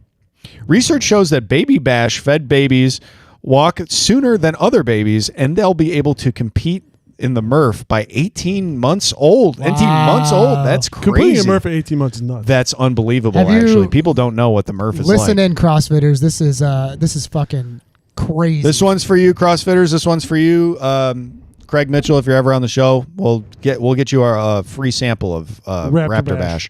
And it doesn't stop there. 90% of Raptor babies start a podcast with David Goggins. 90%, folks. That's That's huge. crazy. This That's is huge. this is a statistic you can't make up. You simply can't. Use today's code Ayn Rand and get Ayn Rand. I couldn't remember how it's pronounced. It is AYN. I think their name is. Ayn Rand, and get the latest entry in Jocko Willing's Jocko Babies book series, The Deep Ops on Diaper Island. Oh, that's a great deal, actually. Wow.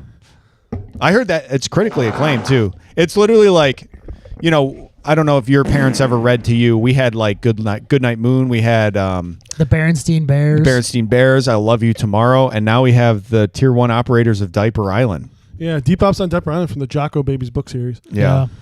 And I gotta say, I think a real Dewey wrote that first.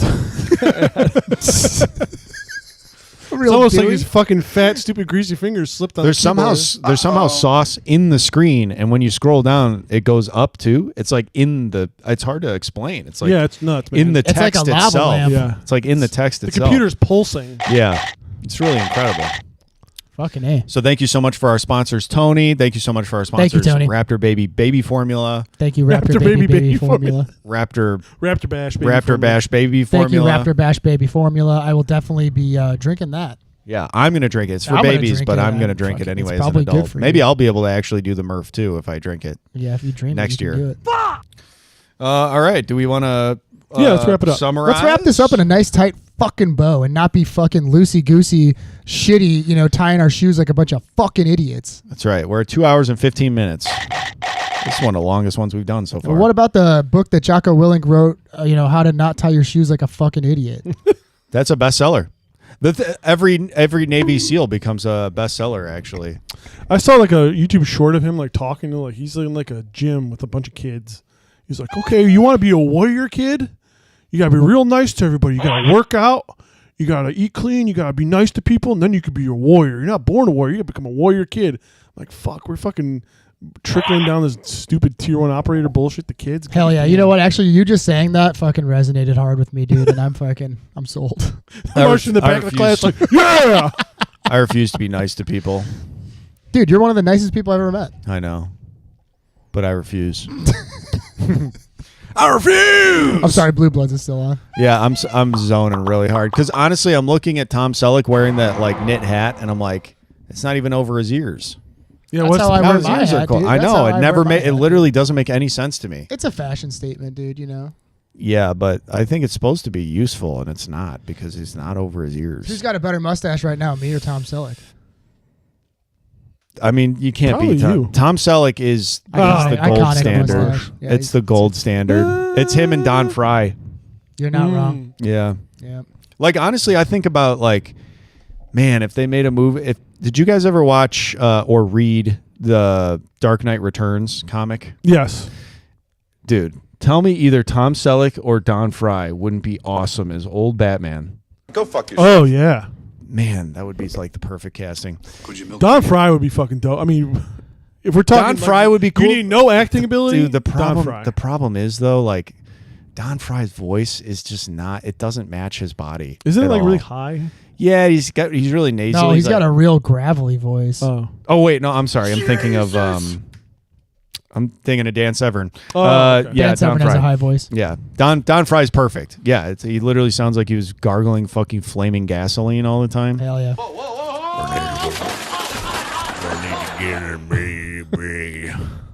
Yeah.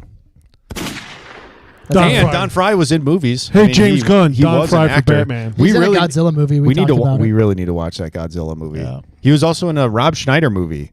Wow. Yeah, Which one? Big Stan? it's like going to prison or something. yeah, I think it's Big yeah. Stan. Yes. Fuck. Yeah, Don Fry's in that movie, and Bob Sapp's also in that movie. Anyway, I'll start. So yeah, as far as train No, I'm movies, watching Blue as far Bloods. as I know, dude, it's addicting. This is isn't going it? to turn into a Blue Bloods podcast. Damn, dude. Don Fry's in the Michael Mann Miami Vice movie from 2006. Holy shit! I've never seen it. You know what? Awesome movie. The crazy thing is, I thought the Miami Vice movie was a comedy. Is it not a comedy? It is not a comedy. No, it's I like a- literally until legitimately like 3 weeks ago, I thought it was a comedy until Stavros Halkias was talking about how good it was and like how good the action was and everything. I was like, I thought it was like Starsky and Hutch or something. No, dude. No. It's fucking awesome. This whole time, I thought it was it was making fun of the old Miami Vice show. It's just a modern, take on the Miami Vice TV show. It's fucking awesome. It's great. All right, I'll watch it. You should watch it. Yeah, well, wasn't Colin Farrell like coked out of his mind? Yeah, this he entire- doesn't he like remember doesn't the remember movie, doing it. Damn, that's crazy. Good for him. Yeah, he's awesome, dude. He knows how to party. But Yeah, I think as far as train movies go, that is about literally just about a train. Nothing happening on a train, just a train on its own. It is very compelling. A lot happens on the I'm train. going to say that's not true. No. Yeah, what? Nothing happens on the train. I mean, There's nothing going on the train. The train is happening to the world. well, hold on. No, because technically Denzel and Chris Pine are on the train. They're on the train. They're connected They're to on it. a train. That's part of the train. But they're not like in the train doing anything. They're in the train. That's part They're of the train. literally in the train. No, they're doing a lot in of stuff. they're in their train. The train that's running away. Okay. So you're nothing talking about happens. okay. So They you're talking about connect the to one it. train. Yes, I'm talking about the one- actual okay. problem train. The 777. Okay. Yes, I got it. the triple. Yes. The evil train, the bad train. Yeah, the triple evil, seven. hateful train, the racist train that wants to do racism against the world. So if you like the idea of a movie about a racist train, you're gonna love this movie. You're gonna think this movie's hilarious. Yeah. There's nobody in it, but like we were talking about earlier, they do a good job of raising the stakes and sort of every time. Obviously, look, guys, it's a story. So obviously they're not going to be like, oh, maybe we'll derail it. And then they derail it and then the movie's over. So it's like they do a good job of introducing potential solutions, and the solutions either won't work or will be more catastrophic than just doing it Denzel's way. And they do a good job of raising the stakes slowly but surely. So instead of it's like as soon as the kids train is gone, now there's something else. As soon as they bypass that, now there's something else. So they do a good job of keeping you engaged.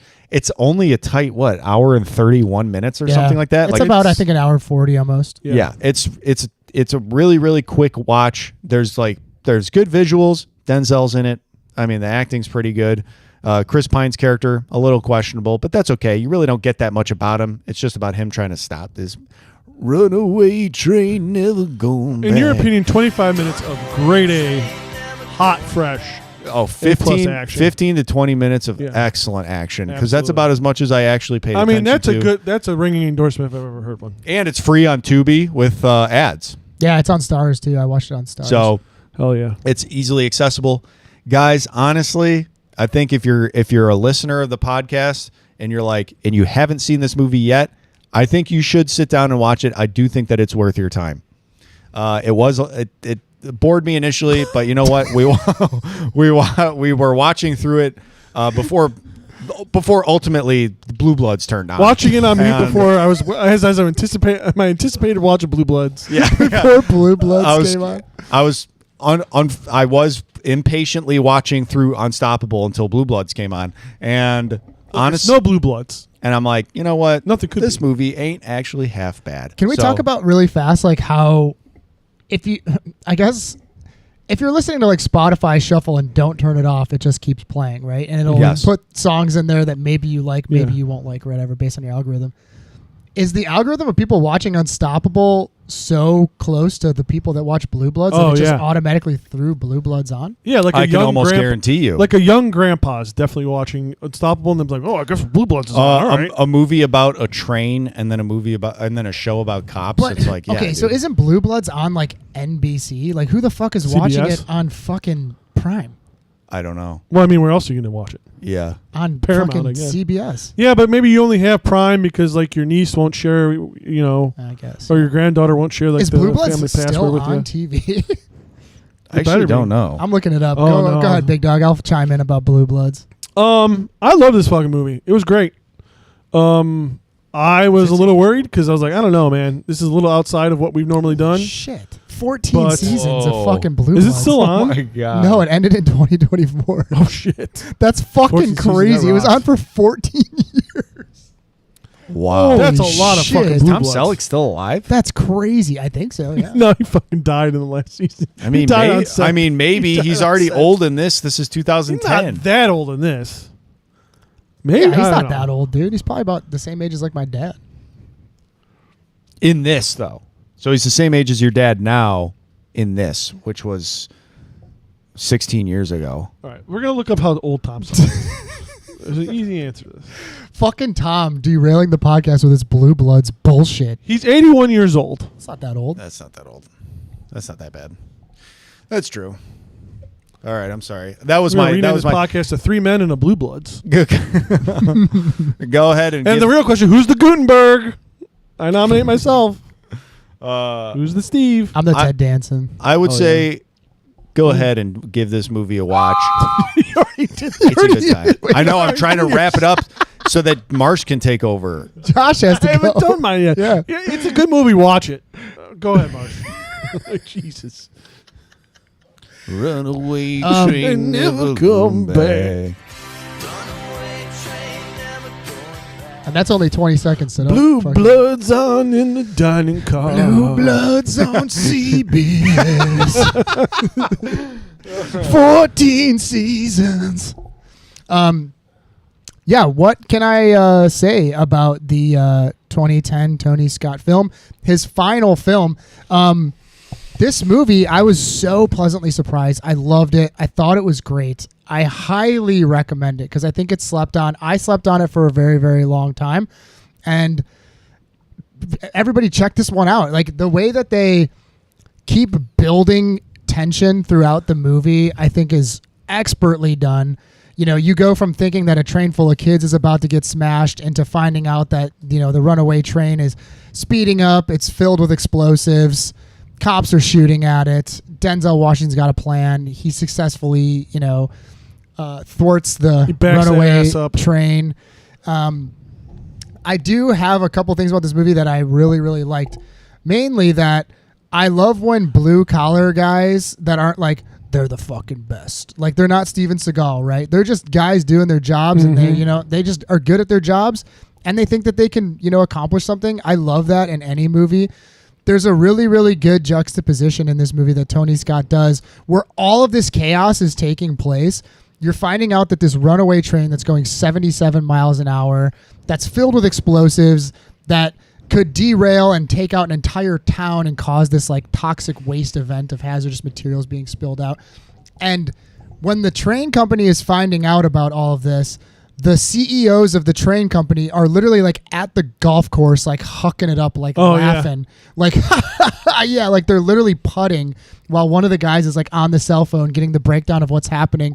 And he ultimately is the one that's like, well, you know, I think we should just do it like this. Yeah, just derail the fucking Let's thing. just derail it, you know, in the town and let's just make sure it's evacuated. And like they're talking about like how it's going to affect their stock prices. They're talking about how much it's going to cost them. Like there's no point in the movie where they're at all concerned about anybody dying, their employees' well-beings, the towns that like, you know, are surrounded by this railroad.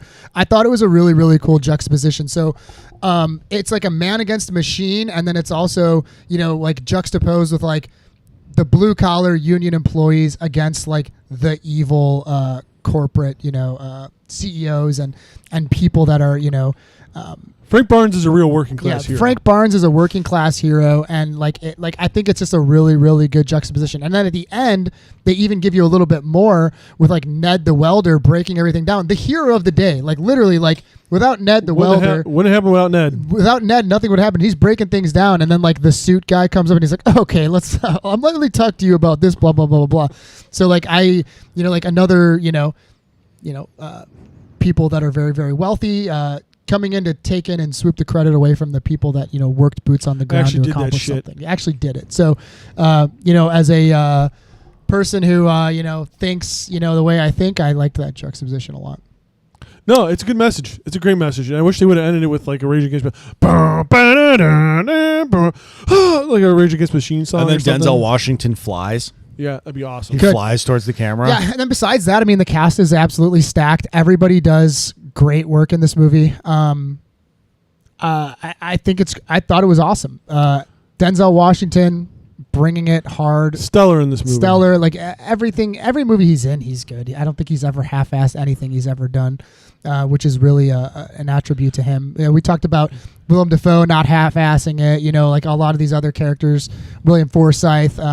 What's the other gentleman from Stone Cold? Lance Henriksen. Oh yeah, these actors that, you know, they could phone it in if they want to, you know, whatever. 2010 popcorn movie about a runaway train. Nope, not Denzel, dude. Fucking On Fire is awesome in it. Looks cool.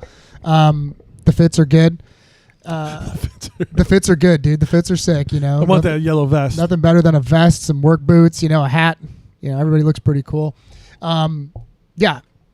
definitely check this one out. It is worth the watch. Couldn't agree more. And as far as train movies go, this one might have the most train I think it does. I think it does. that we've Absolutely. covered. It's the most train focused. And who do you think By looked far. better walking across the top of the train? Steven Seagal's stuntman or Denzel Washington's stuntman? Ooh. Seagal stuntman. He was more swagged out. He had More the full swagged suit out, on. Okay. Tall. I don't know. Frank had like a Carhartt on. That's very in Yeah, now. looks good. It's not Look in good. with me. I think suits are cooler. Yeah, Tom's really into the suits. I love suits. Another show he loves is Suits. So, Hopefully that'll come on after Blue Bloods. oh man, we have to make it through 14 seasons Man, first. Donnie Wahlberg just asked his perp if he's vaccinated or not. It's really weird. Why would he ask that? This is like 13 years ago. My cousin met Donnie Wahlberg. Knows him. Oh, really? Did business with his wife. Correct. Yeah. Finance cousin? No, not finance cousin. Weirdly enough, it is another cousin who had a vodka company. Geography cousin. Wow. Oh, Yes. Vodka cousin. And Irish vodka. Yes. Yeah, I know.